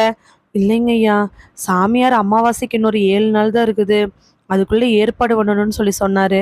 உங்களால் வாங்கி தர முடியலன்னா பணத்தை கொடுத்துருங்க ஐயா, நான் வாங்கிக்கிறேன். பழனி, இதெல்லாம் பித்தலாட்டத்தனம். ஐயா, அப்படி சொல்லாதீங்க ஐயா. என்ன அப்படி சொல்லாதீங்க ஐயா? வேற என்ன சொல்றதாமா? சும்மா காவு கொடுக்கணும், அது கொடுக்கணும், இது கொடுக்கணும்னு என்னால் முடியவே முடியாது. திவ்யா உடனே உள்ள இருந்து வந்து, அம்மா, எதுக்குமா அப்பா போட்டு இது பண்ணிட்டு இருக்க? அப்பா சொல்றதுல என்ன தப்பு இருக்குது? அதுக்கும் நமக்கு என்ன சம்மந்தம்? யாரும் எப்படியே போயிட்டு போறாங்க, உனக்கு என்ன? அப்படி இல்லைம்மா, நம்ம வீட்டில் நடந்த ஒரு கோர சம்பவத்தினால வேற ஒருத்திங்க கெட்டு போறது நமக்கு நல்லதா படாதுல்ல. மா, எத்தனையோ பேர் நியாயமா இருந்திருக்காங்க, ஆனா உன் அளவுக்கு ஏமாலியே இருந்தது கிடையாது. இல்லம்மா, உன்னையே பாதிச்சிருமோன்னு. என்னையெல்லாம் எதுவுமே பாதிக்காதுமா. அப்பா, நீங்க எதுவுமே பண்ணாதீங்க, அம்மா பாட்டு கொளறிட்டு போயிட்டு போறாங்க சொல்லிட்டு வெளியில வந்தவ ஸ்கூட்டி எடுத்துட்டு வெளியில போயிடுறா. பழனி ஒரு முறை திவ்யாவை முறைச்சு பார்த்துட்டு, ஐயா, பாப்பா ஏதோ சின்ன பிள்ளை தெரியாம பேசுது, நாம் அப்படி விட முடியாதுங்க ஐயா. சின்ன பிள்ளையோட வாழ்க்கைக்காக பெரியவங்க ஏதாவது முடிவெடுக்கணும் தானே. பழனி, நான் தெளிவா சொல்றேன், நல்லா கேட்டுக்கோ. இந்த அமாவாசை அன்னைக்கு நடக்கக்கூடிய பூஜை, அந்த லொட்டு லொசுக்குலாம் நான் 10 பீஸா தர மாட்டேன். தோ உங்க அம்மா நின்றுட்டு இருக்கால, அவகிட்ட வேணா ஏதாவது வாங்கிட்டு போய் பண்றேன்னா பண்ணு. ஆடு வாங்கி கொடு, மாடு வாங்கி கொடு, காவு கொடுக்கணும், பூசணிக்காய் வாங்கி கொடு, எலுமிச்சம்பழம் வாங்கி கொடுன்னு. காசு என்ன சும்மாவா கிடக்குது? சொல்லிட்டு பேப்பர் அப்படியே அந்த இடத்துல போட்டுட்டு உள்ள போயிடுறாரு சுவாமிநாதன். அம்மா, என்னங்கம்மா ஐயா இப்படி சொல்றாரு? இரு பழனி, நான் பேசிட்டு உனக்கு ஃபோன் பண்றேன், நீ கிளம்பு. அம்மா, என் மனசுக்குள்ள தோணுங்காட்டுதாம்மா நான் சொன்னேன், ஆனா ஐயா இப்படி சொல்லுவாருன்னு. ஆமா பழனி, நீ தான் வீட்டுக்குள்ள ஏதோ நடக்க போகுது, இந்த வீட்டை சுத்தி ஏதோ ஒரு ஆத்மா இருக்குதுன்னு சொல்லிக்கிட்டே இருந்த. அதுக்கேத்த மாதிரி வீட்டுல நிறைய சம்பவங்கள் நடந்துச்சு. அதனாலதான் நானும் உன்னை நம்பி ஒரு சாமியார்ட்ட வந்தேன். அவரு, வீட்டுல ஒரு ஆத்மா ஒண்ணு சுத்திக்கிட்டு தெரியுது, கூட இன்னொரு ஆத்மாவும் இருக்குது, அது உங்க வீட்டை சேர்ந்தவங்க தான் சொல்லிட்டு என்னென்னமோ குழப்பி விட்டாரு. பரிகாரம் கேட்டதுக்கு நீ சொன்ன சாமியார் போதுன்னு நீ சொன்ன, அதனாலதான் உங்க கூட வந்தேன். ஆனா ஐயா இப்போ ஒத்துக்க மாட்டேங்கிறாரே. எப்படியாவது பேசி கிளம்பு பழனி, நான் ஐயா கிட்ட பேசிட்டு உனக்கு ஃபோன் பண்றேன். பழனி மறுபடியும் ஒரு முறை கேட் பக்கம் வந்து திரும்பி நின்று பார்க்க, அந்த வீட்டை சுத்தி இருக்கக்கூடிய கோர சம்பவங்கள், நிகழ்வுகள் என்னென்ன நடக்க போகுதுன்னு அவ மனசுக்குள்ள ஒரு நிமிஷம் வந்துட்டு போகுது. எப்படியாவது அந்த பரிகாரத்தை பண்ணுனாங்கன்னா இருக்கிற ஒத்த பிள்ளையும் காப்பாத்திக்கலாம். இல்லைன்னா நினைச்சுக்கிட்டே அவன் கேட்டை சாத்திட்டு போயிடுறான். எல்லாரும் எமர்ஜென்சியா அப்படி இப்படின்னு ஓடி கிட்டத்தட்ட 5 மணி நேரத்துக்கு அப்புறமா நிக்கிதாவோட உடல்நிலை ஓரளவுக்கு நார்மல் ஆகுது. டாக்டர்ஸ் எல்லாருமே ரொம்ப எமர்ஜென்சியா அங்கேயும் இங்கேயும் போக, கடைசியா கிஷோர் தன்னோட சேருக்கு வந்து உட்காந்து வெளியில் இருக்கக்கூடிய ராமரையும் பத்மாவையும் கூப்பிடுறாங்க. ராமர் உள்ள போகும்போது, பத்மா, நீ இங்கே இரு, நான் மட்டும் போயிட்டு வரேன். ஏங்க, நான் இங்கே இருன்னு சொன்னா இரு, எப்ப பார்த்தாலும் ஏன் இப்படி பண்ணிட்டு இருக்கீங்க? பொண்ணுக்கு என்னாச்சும் நான் தெரிஞ்சுக்க வேண்டாமா? ஹாஸ்பிட்டல்னு பாக்குற, இல்லைன்னா வேற மாதிரி ஆயிரும். நான் போறேன், நீ இங்கே இரு சொல்லிட்டு ராமர் உள்ள போக டாக்டர் கிட்ட பேச போறாரு ராமர். வெளியில் இருக்கக்கூடிய பத்மாவுக்கு படபடப்பா இருக்குது. பொண்ணுக்கு என்னாச்சு ஏதாச்சு எதுவுமே தெரியல. கிஷோர் ராமரை பார்த்து, நான் சைக்காலஜிஸ்ட்டை பேசினேன், அவர் உங்ககிட்ட பேசணும்னு சொன்னார், நீங்கள் அவரை போய் மீட் பண்ணுங்க, அவர் ஐடியாஸ் கொடுப்பாரு. அதே மாதிரி இந்த நெகட்டிவ் எனர்ஜி நமக்கும் மீறி இருக்கக்கூடிய இந்த சக்தியை பற்றி ஒரு ஸ்பெஷலிஸ்ட் டாக்டர் இருக்கார். அவர் பிளாக் ஹோல் தியரி மூலமாக பெரிய லெவலில் அவார்டு வாங்கினவர். அவர் உங்களுக்கு கம்ப்ளீட்டாக எக்ஸ்பிளைன் பண்ணுவார். நம்ம இதை சயின்டிஃபிக் ரீதியாக கூட சரி பண்ணிக்கலாம். நீங்கள் அவரை பாருங்கள் சொல்லிட்டு விசிட்டிங் கார்டை கொடுக்க அதை வாங்குறாரு ராமர். வாங்கிட்டு டாக்டர் கிஷோர் கிட்ட தான் பொண்ணை பற்றி கேட்டுட்ருக்கிறாரு. வெளியில் நிற்கக்கூடிய பத்மாவுக்கு என்ன ஏதுன்னு ஒன்றுமே புரியல. இதை நம்ம தெரிஞ்சே ஆகணும்.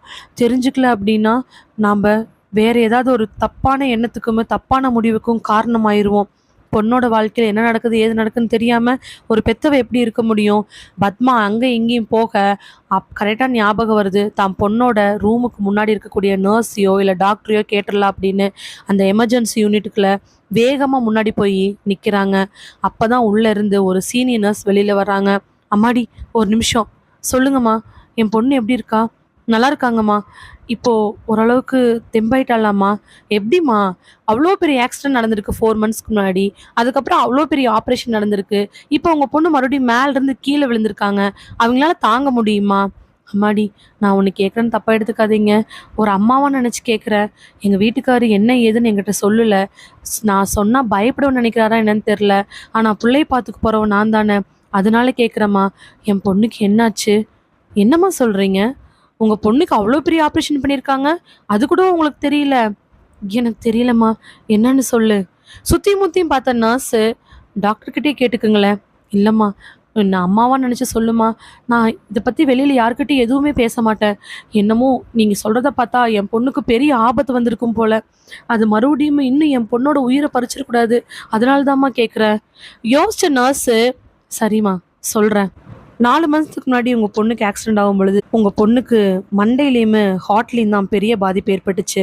மண்டையில் இருக்கிறத கூட ஒரு பெரிய சர்ஜரி மூலமாக நாங்கள் தீர்த்துட்டோம். ஆமாம்மா எனக்கு தெரியும். இல்லைம்மா, இன்னொரு விஷயம் இருக்குது, சொல்லுமா. உங்கள் பொண்ணோட ஹார்ட்டு ரொம்ப டேமேஜ் ஆகி அவங்க ஹார்ட்டை ரீப்ளேஸ் பண்ணணுங்கிற சூழ்நிலை வந்து உங்கள் பொண்ணுக்கு நாங்கள் ஹார்ட்டை ரீப்ளேஸ் பண்ணியிருக்கிறோம். கேட்ட உடனே அவளோட கண்கள்லாம் விரிய ஆரம்பிக்குது. என்னம்மா சொல்கிற? என் பொண்ணுக்கு இதயத்தை மாற்று அறுவை சிகிச்சை பண்ணியிருக்கீங்களா? ஆமாம்மா, டோனர் உடனே கிடைக்க மாற்று அறுவை சிகிச்சை பண்ணியிருக்கோம். இதை உங்கள் ஹஸ்பண்ட் உங்ககிட்ட சொல்லியிருப்பாருமே. இல்லைம்மா, எங்கிட்ட எதுவுமே சொல்லலை. அதனால தான்மா இதய மாற்று அறுவை சிகிச்சை செஞ்சு கொஞ்ச நாள்லேயே உங்கள் பொண்ணு மேலேருந்து கீழே விழுந்ததுனால ரிஸ்க்காக போயிடுச்சு. 5 ஹவர்ஸ்க்கு மேலே ட்ரை பண்ணி தான் உங்கள் பொண்ணை ஓரளவுக்கு நார்மலாக கொண்டாட முடிஞ்சிச்சு. உங்கள் பொண்ணோட இதயம் உங்கள் பொண்ணுது கிடையாது, அது வேற ஒருத்திங்களுது. சொல்லிட்டு அவங்க போன உடனே பத்மாவுக்கு அப்படியே உடம்பெல்லாம் நடுங்க ஆரம்பிச்சிருச்சு. எவ்வளோ பெரிய விஷயத்தை இந்த ஆள் மறைச்சிட்டாரு. அந்த பொண்ணுக்கு மாற்று அறுவை சிகிச்சை இதயத்தில் பண்ணியிருக்குதுன்னு கூட சொல்லலைன்னு நினச்சிக்கிட்டு அங்கே இருக்கக்கூடிய சேரில் நடுங்கிட்டு உட்காந்துருக்குறாங்க. அந்த இதயம் யாருதான் இருக்கும்? யார்கிட்ட இருந்து வாங்கினாரு என்னன்னே தெரியலையே. அவங்க முழிச்சுக்கிட்டு இருக்கும் பொழுது அந்த சுடுகாட்டில் இருக்கக்கூடிய ஒரு ஓரத்தில் ஒரு அகோர குரல் கேட்குது. அந்த இதயம் எனக்கு சம்பந்தமானது, அது என்ன சேர்ந்தது, அது எனக்கு வேணும், அது என்னோடது அப்படின்னு பலத்த குரல்ல ஒரு ஆத்மாவோட பெரிய சத்தம் கேட்க அந்த சுடுகாட்டில் இன்னொரு முறையில் உட்காந்துட்டு இருக்கக்கூடிய சாமியார் வெறுக்குன்னு எந்திரிக்கிறாரு. எந்திரிச்சவர் சுற்றி முற்றியும் பார்த்துட்டு தான் கையில் இருக்கக்கூடிய ஒரு தாயத்தை எடுத்து நெத்தியில் வச்சு, ஆத்மா அடங்கிரு, நீ இல்லைன்னா ஒன்றும் பண்ண முடியாது, இல்லை வேண்டாம், நீ அந்த இதயத்தை கேட்காத, அது உன்னோடது கிடையாது, அது இன்னொரு உயிருக்கு போயிருச்சு, இல்லை அது என்னுடையதான்னு ஆத்மாவுனுடைய குரல் மறுபடியும் நல்லா கேட்டுக்கிட்டே இருக்குது. சாமியார் உடனே வேக வேகமாக சுடுகாட்டிலேருந்து வெளியில் வர அதே நேரத்தில் பழனிக்கும் சாமியாருக்கும் இன்டர்மீடியட்டாக இருந்த அந்த ஆள் எதுக்குள்ள வர்றாரு. அதே மாதிரியான சட்டையும் லுங்கியும் போட்டுக்கிட்டு முடியெல்லாம் கலர் கலராக வச்சுக்கிட்டு வர பார்த்து, ஐயா என்னாச்சுங்க ஐயா? இங்கே பாரு, நடக்க போகிற விஷயத்த யாராலையும் மாற்ற முடியாது, அமாவாசை வரைக்கும் பொறுக்க முடியாது. ஆத்மா இப்போ சூடாயிருச்சு, ரத்தத்தை ஆத்மா குடிக்கணும்னு நினைக்குது, இதயத்தை ஆத்மா கேட்குது, அந்த சின்ன உசுரை ஆத்மா எடுக்காம விடாது. அது மட்டும் இல்லை, அந்த உசுருக்கு சம்மந்தப்பட்ட எல்லாத்தையும் அந்த பழி தீக்கிறதுக்கு தயாராக இருக்குது. அதனுடைய கோர சம்பவங்கள் ஆரம்பிக்குது. அமாவாசை வரைக்கும் பொறுத்துட்டு இருந்தோம்னா ஒரு உயிரும் மிஞ்சவே மிஞ்சாது. அதனால பழனி மூலமாக ஆளை விட்டு அவங்கள வேணுங்கிறத வாங்கிட்டு என்னை உடனே வந்து பார்க்க சொல்லு. அது இன்னும் 1 மணி நேரம்னாலும் பரவாயில்ல, இல்லை 5 மணி நேரம்னாலும் பரவாயில்ல. ஆத்மாவை அடக்கல எந்த உயிரும் மிஞ்சாது. சாமியார் சொல்லிட்டு இருக்க சுடுகாட்டினுடைய இன்னொரு மூலையிலிருந்து புழுதி பறந்துகிட்டு ஏதோ மாதிரி சுழலோட சத்தம் ரொம்ப காதை கிழிக்கிற மாதிரி ஒரு சுருள் ஒன்று சாமியாரையும் அந்த ஆளையும் நோக்கி வந்துட்டு இருக்குது. நிக்கித்தாட்டு இருக்கக்கூடிய இதயம் அந்த ஆத்மாவோட இதயம். அந்த இதயத்தை ஆத்மா ரொம்ப தீவிரமா நிக்கித்தாட்டு இருந்து பறிக்கணும்னு இப்போ இன்னும் கோர தாண்டவத்துக்கு ரெடி ஆயிட்டு இருக்குது. நிக்கிதா உயிர் காப்பாற்றப்பட முடியுமாங்கிற எண்ணத்துல வெளியில உட்காந்து அழுதுட்டு இருக்கிறாங்க நிக்கிதாவோட அம்மா பத்மா. காலேஜில் ஃபங்க்ஷன்லாம் முடிஞ்சுட்டு எல்லாரும் வெளியில் போகிற நேரம். அதே நேரத்தில் பைக் ஸ்டாண்டில் ஐஸ்வர்யாக்காக வெயிட் பண்ணிட்டு இருக்கிறான் ரகு. ஐஸ்வர்யா வேக வேகமாக வந்து பஸ் நிற்கிற இடத்த நோக்கி போகிறா. ஏய் ஐஷு, ஐஷு. ரகு கூப்பிட்டுமா ஐஸ்வர்யா திரும்பி பார்க்காம பஸ் நிற்கிற இடத்த நோக்கி போக ரகு பின்னாடியே ஓடி போய், என்ன கோவமா? யார் நீங்கள்? எதுக்காக வந்து எங்கிட்ட பேசிகிட்டு இருக்கீங்க? ஆ, மேடம்க்கு கோவம் வந்துருச்சா? கொஞ்சம் வா பேசணும். என்னால் வர முடியாது. வா பேசணும்னு சொல்கிறேன்ல. என்னால் வர முடியாது. ஏ, கிட்டாரில் நான் தான் ஃபஸ்ட் ப்ரைஸு. ஓ, நான் நேற்று ஸ்கிட்லியெல்லாம் ஃபஸ்ட் வந்தப்போ சார் என்னை கண்டுக்கவே இல்லை. இங்கே வா, நான் உன்கிட்ட பேசணும். ரகு ஐஸ்வர்யாவோட கையை பிடிச்சு தரன்னு இழுத்துட்டு போய் பைக் பக்கத்தில் நிறுத்தி வைக்கிறான். என்ன இப்போ உனக்கு கோவம்? பின் என்னடா, நேற்று நான் எவ்வளோ ப்ரைஸ் வாங்கினேன் அதெல்லாம் சொல்கிறதுக்காக உனக்கு ஃபோன் பண்ணால் நீ ஃபோன் எடுக்கவே மாட்டேங்கிற. ப்ராக்டிஸில் இருந்த ஐஷோ. ப்ராக்டிஸ் ரொம்ப முக்கியம் இல்லை. நான் எவ்வளோ ஜாலியாக உன்னை தேடி வந்து தெரியுமா? என் அம்மா அப்பா தங்கச்சி யாருக்கும் சொல்லலை, உன்கிட்ட தான் வந்தேன். சரி, சாரி, என்னை மன்னிச்சுக்கோ. செமஸ்டர் ஸ்டார்ட் ஆக போகுது தெரியுமில்ல? ஆமாம். அப்புறம் பெரிய ரெஸ்ட்ரிக்ஷன் போடுவேன், ஃபோன் பேசக்கூடாது, பண்ணக்கூடாது, போகக்கூடாதுன்னு. சரி, என்ன சொல்ல வர? ரெண்டுக்கும் சம்மந்தமே இல்லையே. பனிஷ்மெண்ட் வாங்கிக்கோ. என்ன பனிஷ்மெண்ட்டு? நேற்று நீ என்னை கண்டுக்காமல் போனது, நான் உனக்கு ஃபோன் பண்ணும்போது எடுக்காமல் போனது, செமஸ்டர் ஸ்டார்ட் ஆகிறதுனால நீ சுத்தமாக என்னை கண்டுக்காமல் போகிறதுக்கெலாம் சேர்த்து எனக்கு பனிஷ்மெண்ட் கொடுத்துரு. உனக்கு பனிஷ்மெண்ட்டா? நீ எனக்கு பனிஷ்மெண்ட் வாங்கிக்கோ. சரி சொல்லு, என்னை டிரைவ் கூட்டிகிட்டு போ. ஏய் ஐஷு, விளையாடுறியா? வெளியில் பார்த்தாங்கன்னா உங்கள் வீட்டில் பிரச்சனை வந்துடாது. நானே பயப்படல, நீ ஏன் பயப்படுற? உனக்கு என்ன, நெக்ஸ்ட் இயர் ஃபைனல் இயர் போயிடுவேன். நான் செகண்ட் இயர் தானே போக போகிறேன். எனக்கு அதில் சந்தோஷமே இல்லை. எப்போ பார்த்தாலும் படிப்பு படிப்புன்னு தேர்ட் இயர் வரைக்கும். ஃபைனல் இயர் போனால் தான் ஜாலி. என்னென்னமோ வளர்ற. சரி, கூட்டிகிட்டு போகிறேன். சண்டே போவோமா? ஆமாப்பா, வீட்டில் ஃபஸ்ட் இயர் படிக்கிறேன் நான். அம்மா, நான் வெளியில் போயிட்டு வரேன்னு சொன்னேன், எங்கள் வீட்டில் உண்டுலேன்னு பண்ணிடுவாங்க. அதுவும் என் தங்கச்சி இருக்கா பாரு, அவ்வளவுதான். என்ன ஏதுன்னு போட்டு நோண்டி எடுத்துருவா. நீ என்னை இப்போவே கூட்டிகிட்டு போ. டைமை பார்க்க மணி 7:10 இருக்கு. ஏய், ப்ரோக்ராம்லாம் முடிஞ்சு இப்போ தாண்டி டைம் 7 o'clock மேலே ஆகுது. நான் உன்னை கூட்டிகிட்டு போக மாட்டியா? அதுக்கப்புறம் ஒரே ஒரு முறை தான். பைக்கு ரொம்ப ஸ்பீடாக அந்த பைபாஸ் ரோட்டில் போகுது. ஆள் நடமாட்டம் இல்லாத இடத்துக்கு போடா. ஏன் இவ்வளோ பயப்படுற? எதுக்கு பைக் ரைடு வர? 2 பேரும் பேசிக்கிட்டே ரொம்ப ஜாலியாக போகிறாங்க. ரகுவோட தலையில் இருக்கக்கூடிய ஹெல்மெட்டு. ஐஷு, என்ன ரகு, என் ஹெல்மெட் எடுத்து நீ போட்டுக்கோ. வேண்டாம் வேணாம், டிரைவ் பண்ணுற நீ தான், போடு. ஏய், எடுத்து போடுடி, சொன்னா கேளு. வேணாண்டா, டிரைவ் பண்ணிட்டு இருக்க நீ தான் போடணும், இல்லைன்னா போலீஸ் பிடிக்கும், அப்புறம் வீட்டுக்கு தெரியும். பின்னாடி உட்காந்துருக்கிறவங்களுக்கு தான் ரொம்ப முக்கியம். நான் கூட அப்படியே ஸ்கிட்டாகி நின்றுவேன். பின்னாடி இருக்கிறவங்க தான் அப்படியே எகிரி குதிச்சு போறதுக்கு வாய்ப்பு இருக்கு. அட பாவி, அப்ப எங்கேயாவது கொண்டு இடிக்கணுங்கிற ஐடியால தான் போயிட்டு இருக்கிறியா? அதெல்லாம் எதுவும் இல்லடி, முதல்ல இந்த ஹெல்மெட்டை போடு. சொல்லிட்டு தான் தலையில் இருக்கக்கூடிய ஹெல்மெட்டை சிரமப்பட்டு கழட்ட. சரி சரி, கையை விடாத, நான் போடுறேன். ரகுவோட தலையில் இருக்கக்கூடிய ஹெல்மெட்டை எடுத்து ஐசு இப்படின்னு போடுறா. போட்டியா?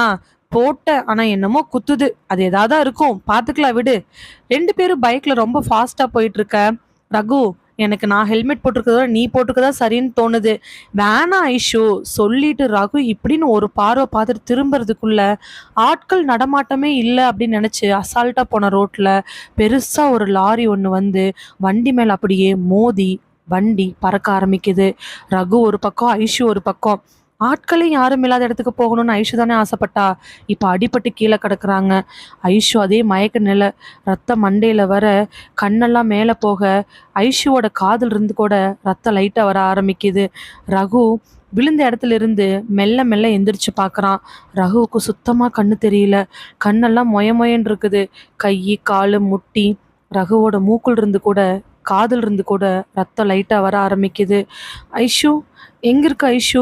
ஒரு நிமிஷத்தில் நடந்த இந்த ஆக்சிடென்ட்டு 2 பேத்தையும் அப்படியே புரட்டி போட்டுருச்சு. வேகமாக அவனால் நடக்க முடியும்னு நினச்சி எந்திரிக்கிறவன் இதுலேயே கீழே விழுந்துடுறான். அப்படி இப்படின்னு தன்னோட பேக்ல வந்து ஃபோனை எடுத்து ஃப்ரெண்ட்ஸுக்கு கால் பண்ண. அரை மணி நேரத்தில் அந்த இடத்துல கூட்டம் கூடி ஆம்புலன்ஸ் வந்து ரெண்டு பேர்த்தையும் பக்கத்தில் இருக்கக்கூடிய ஒரு பிரைவேட் ஹாஸ்பிட்டலில் அட்மிட் பண்ணுறாங்க. தீவிர சிகிச்சை பிரிவில் சேர்த்தப்பட்ட ரெண்டு பேர்த்துக்கும் ரெண்டு பக்கம் தனித்தனியாக ட்ரீட்மெண்ட் கொடுக்கப்படுது. இப்போ வரைக்கும் பேரண்ட்ஸ்க்கு இன்ஃபார்ம் பண்ணல. வந்த ஃப்ரெண்ட்ஸ்க்கு பேரண்ட்ஸ் கிட்ட சொல்கிறதுக்கு பயம்தான். ஆனால் கடைசியில் ரொம்ப கம்பல் பண்ணி டாக்டர்ஸு இதை கண்டிப்பாக பேரண்ட்ஸ் கிட்ட சொன்னால் மட்டும்தான் நெக்ஸ்ட் ட்ரீட்மெண்ட் ஆரம்பிக்க முடியும். இது ஆக்சிடென்ட் கேஸாக இருக்கறனால போலீஸ் வரை கொண்டு போகணும்னு சொன்னதுனால மட்டும் ரகுவோட பேரண்ட்ஸுக்கும் ஐஸ்வர்யாவோட பேரண்ட்ஸுக்கும் அறிவிக்கப்படுது. ஆனால் அவங்க ரெண்டு பேர்த்தோட பேரண்ட்ஸுமே வரது கிட்டத்தட்ட 1 மணி நேரத்துக்கு மேலே ஆயிடுற மாதிரி இருக்கு. ஏன்னா எல்லாரும் வேற வேற இடங்கள்ல இருக்காங்க. ஹாஸ்பிட்டல் அங்கிருந்து ரொம்ப தூரத்தில் இருந்துச்சு. ரகுவுக்கு ஒரு பக்கம் ட்ரீட்மெண்ட் கொடுக்க, ஐஸ்வர்யாவுக்கு இன்னொரு பக்கம் ட்ரீட்மெண்ட் கொடுத்துட்டு இருக்கிறாங்க. ரகுவை பார்த்துட்டு இருக்கக்கூடிய டாக்டர்ஸு, சார் ரொம்ப கிரிட்டிக்கலாக இருக்குது சார், காதிலிருந்து ரத்தம் வந்துடுச்சு, அது மட்டும் இல்லை அந்த பையன் ஹாஸ்பிட்டலுக்குள்ளே என்ட்ரான உடனே வாமிட் பண்ணிட்டா சார், இதுக்கு மேலே அவனை பொழைக்க வைக்கிறது ரொம்ப சிரமம். ஒரு டாக்டர் ஒருத்தர் ரொம்ப வேகமாக பார்த்துக்கிட்டு இருக்க கிஷோர் உள்ளே என்ட்ராகிறாரு. என்னாச்சு? ஏற்கனவே ஒரு எமர்ஜென்சி கேஸ் போயிட்டு இருக்குது, இங்கே என்னாச்சு? காலேஜ் பசங்க ஆக்சிடென்ட்டு, எங்காவது போகிறது சுத்துறது. ரகுவோட உடம்புல கம்ப்ளீட்டாக செக் பண்ணி பார்த்துட்டு 1/4 மணி நேரம் கிளம்பிச்சு டாக்டர் கிஷோரும் டாக்டர் ருத்ராவும் சொன்ன ஒரே வார்த்தை, இந்த பையன் பொழைக்க மாட்டாங்க, 100% வாய்ப்பு ரொம்ப குறைவு, எதுக்கும் ட்ரை பண்ணி பாருங்க. பக்கத்து ரூம்லேருந்து நர்ஸ் ஒருத்திங்க வந்து, அந்த பொண்ணுக்கு உயிர் இருக்கு சார், அந்த பொண்ணு துடிச்சிட்டு இருக்கிறா, கொஞ்சம் சீக்கிரமாக வாங்க சார். டாக்டர்ஸ் 2-3 பேர் அந்த ரூமுக்கு போக ஐஸ்வர்யாவுக்கு உடம்புல உயிர் இருக்கு. செக் பண்ணி பார்த்த டாக்டர்ஸு, இந்த பொண்ணை காப்பாற்றிட முடியும், சீக்கிரமாக இந்த பொண்ணுக்கு ட்ரீட்மெண்ட் கொடுங்க. டாக்டர் அப்போ அந்த பையன் உயிர் பிழைக்கிறதுக்கு ரொம்ப சிரமம், அவன் கண்டிப்பாக உயிர் பிழைக்க மாட்டான், இருந்தாலும் இருக்கிற டாக்டர்ஸை வச்சு அப்படியே ட்ரீட்மெண்ட் கொடுத்துட்ருங்க, முடிஞ்சா காப்பாற்றலாம், பட் இந்த பொண்ணை காப்பாற்ற முடியும் சொல்லிட்டு கிஷோர், ருத்ரா, கேசவன் சொல்லிட்டு எல்லா டாக்டர்ஸுமே அந்த பொண்ணு ஐஸ்வர்யாவுக்கு ட்ரீட்மெண்ட் கொடுக்க ஆரம்பிக்கிறாங்க. ஐஸ்வர்யாவோட உயிர் ஒவ்வொரு நிமிஷமும் ரகுவே நினச்சிட்டு இருக்க. ரகுவோட உயிர் மட்டும் கொஞ்சம் கொஞ்சமாக அப்படியே இந்த உலகத்தை விட்டு போக ஆரம்பிக்குது. ஹாஸ்பிட்டலுக்கு வெளியில் வேகமாக ஃபோன் எடுத்துகிட்டு போகிறாரு ராமர். ஃபோன்லேயே ரொம்ப கோவமாக தான் பேசிட்டு போனார். ஹாஸ்பிட்டலுக்கு வெளியில் இருக்கக்கூடிய ஒரு கடைக்கு முன்னாடி ஒரு மரத்துக்கு கீழே நின்றுட்டு இருக்கிறாரு குகன். குகனை பார்த்த உடனே ராமருக்கு அப்படி ஒரு எரிச்சல். வேகமாக போன ராமர், என்னையா உனக்கு பிரச்சனை? என்ன சாரே கேள்விப்பட்டேன், ஃபுல்லாக மறுபடியும் மேலே இருந்து கீழே குதிச்சிருச்சாமா. இங்கே பாரு, ஏற்கனவே நான் டென்ஷனில் இருக்கேன், நீ தேவையில்லாமல் என்னை டென்ஷன் ஏற்றிட்டு இருக்காத. எனக்கு அதெல்லாம் வேண்டாம் சாரே, 1 மாதம் கழிச்சு தானே 15 லட்ச ரூபா கேட்டேன், அது அப்போ கொடு, ஆனால் இப்போ எமர்ஜென்சி ஒரு 5 லட்ச ரூபா கொடு. என்னையா புள்ள உசுறு பாதியாக கிடக்குது, அந்த புள்ள பொழைக்குமா பொழைக்காதான்னு தெரியல, அதுக்கே நான் காசு புரட்டுறதுக்கு என்ன பண்ணுறதுன்னு தெரியாமல் இருக்கேன். ஆனால் நீ சார் ரொம்ப நடிக்காதீங்க சார், அன்னைக்கு விசிட்டிங் கார்டு காமிச்சனே அவர் யாருன்னு தெரியுமில்ல உங்களுக்கு? தெரியும். யாரு? இந்த ஹாஸ்பிட்டலோட சீஃப் தானே, அவர் தான் உங்களுக்கு ரெக்கமெண்ட் பண்ணி இருக்கிற உயிரிலேருந்து ஒரு இதயத்தை எடுத்து கொடுத்தாரே, பல லட்சம் ரூபா போட்டு உங்கள் பொண்ணுக்கு இதயத்தை வாங்கி கொடுத்தீங்களே, பாவம் சும்மா விடுமா? எனக்கு தெரியாது சாரே, எனக்கு 5 லட்ச ரூபா பணம் இன்னைக்கு சாயந்தரத்துக்குள்ளே வேணும். குகன் சொல்லும் பொழுதே அவருக்கு அப்படி ஒரு கோபம் வருது. ஏதாவது பேசலாங்கிறதுக்கு முன்னாடி பின்னாடி இருந்து ஒரு குரல். திரும்பி பார்க்க மனைவி பத்மா நின்றுட்டு இருக்கிறாங்க. பத்மா, நீ எதுக்கு இங்கே வந்த? நான் வரது இருக்கட்டும், நான் கேட்குற கேள்விக்கு பதில் சொல்லுங்க. என்னடி கேட்கணும்? நான் கேட்குற கேள்விக்கு மட்டும்தான் பதில் வரணும். அதட்டி கோபமாக பேசாத மனைவி இப்போ இப்படி பேசுறது ராமருக்கு கொஞ்சம் பயமாக தான் இருந்துச்சு. எப்படி நம்ம பொண்ணுக்கு ஹார்ட்டில் ரீப்ளேஸ்மெண்ட் பண்ணீங்க? எதுக்காக பண்ணினீங்க? பொண்ணுக்கு ரீப்ளேஸ்மெண்ட் பண்ணணும்னு ஏன் என்கிட்ட சொல்லலை? உங்கள்கிட்ட சொல்லி மட்டும் என்ன பிரயோஜனம்?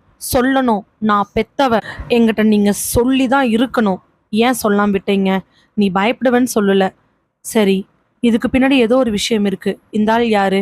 இந்த ஆள் நான் பாப்பா அவ நிக்கிதா. தடுமாற ஆரம்பிக்கிறாரு ராமர். தடுமாறாம உண்மை மட்டும் சொல்லுங்க. நிக்கிதாவோட ஆப்ரேஷனுக்காக கொஞ்சம் வெளியில் பணம் வாங்கியிருந்தேன், அந்த ஆள் தான் இவர். எத்தனை ரூபா வாங்கியிருந்தீங்க? எத்தனை ரூபாயா வாங்கியிருந்தேன்? எத்தனை ரூபா வாங்கியிருந்தீங்க? அம்மா நான் சொல்கிறேம்மா, நீங்கள் ஏன் கவலைப்படுறீங்க? குகன், நீ இங்கிருந்து போ, நான் பார்த்துக்கிறேன், நீங்கள் சொல்லுங்க. பத்மா கேட்ட உடனே குகன், ஐயா என்கிட்ட இருந்து 30 லட்ச ரூபா வாங்கினாங்க. 30 லட்ச ரூபாயா? ஆமாம்மா, உங்கள் பொண்ணோட ஹார்ட்டுக்கு ஆப்ரேஷனுக்கு வேணும் 10லேருந்து தான் 30 லட்ச ரூபா. ஆனால் எவ்வளோ கொடுத்து அந்த இதயத்தை வாங்கினாங்கன்னு தெரியாது. என்னமோ ஒரு தப்பு நடக்குதுன்னு தோணுது, என்னன்னு ஒழுங்காக சொல்லிடு, இல்லைன்னா மரியாதை கெட்டு போயிடும். முதல்ல புருஷனை மரியாதை எல்லாம் பேசுறதை பார்த்துட்டு ராமருக்கு பெரும் அதிர்ச்சியாக தான் இருந்துச்சு. என்னன்னு சொல்லு, நீ ஏதோ தப்பு பண்ணியிருக்க, அதனால தான் இந்த ஆள் உன்னை சுற்றி சுற்றி வந்துகிட்டு இருக்கிறான். அம்மா, உங்களுக்கு இன்னும் விஷயம் தெரியாதா? ராமர் உடனே கோவப்பட்டு, குகன், நீங்க இங்கிருந்து கிளம்புங்க. சாயங்காலம் உங்களுக்கு நான் காசு கொண்டாந்து கொடுக்குறேன். நீங்க சொல்லுங்க. என்னனாலும் பரவாயில்ல சொல்லுங்க. ராமர் ஏதோ சொல்ல வர, வாய மூடியா? நீங்க சொல்லுங்க. எம்மா, அது என்ன நடந்துச்சுன்னா, டாக்டர் கிஷோருக்கு ஐசி யூனிட்ல இருக்கும் பொழுதே நர்ஸ் ஒருத்திங்க வந்து கூப்பிடுறாங்க. கிஷோர், டாக்டர் கிஷோர், சொல்லுங்க. உங்களை ஜிஎம் கூப்பிடுறாரு. ஜிஎம் கூப்பிட்றான்னு சொன்ன உடனே ஜிஎம் போய் பார்க்க அவர் சிஇஓ கூப்பிட்றான்னு சொல்ல அந்த ஹாஸ்பிட்டலோட டீன் தன்னுடைய ரூம்ல ரொம்ப பரபரப்பா அங்கே இங்கேயும் சுத்திக்கிட்டு இருக்கிறாரு. உள்ள வந்த கிஷோரை பார்த்து, ஆ கிஷோர், கார்டியாலஜிஸ்ட் கேசவன் வந்துட்டாரா? இருக்காரு டாக்டர். கேஸ் பார்த்துட்டு இருக்கீங்களா?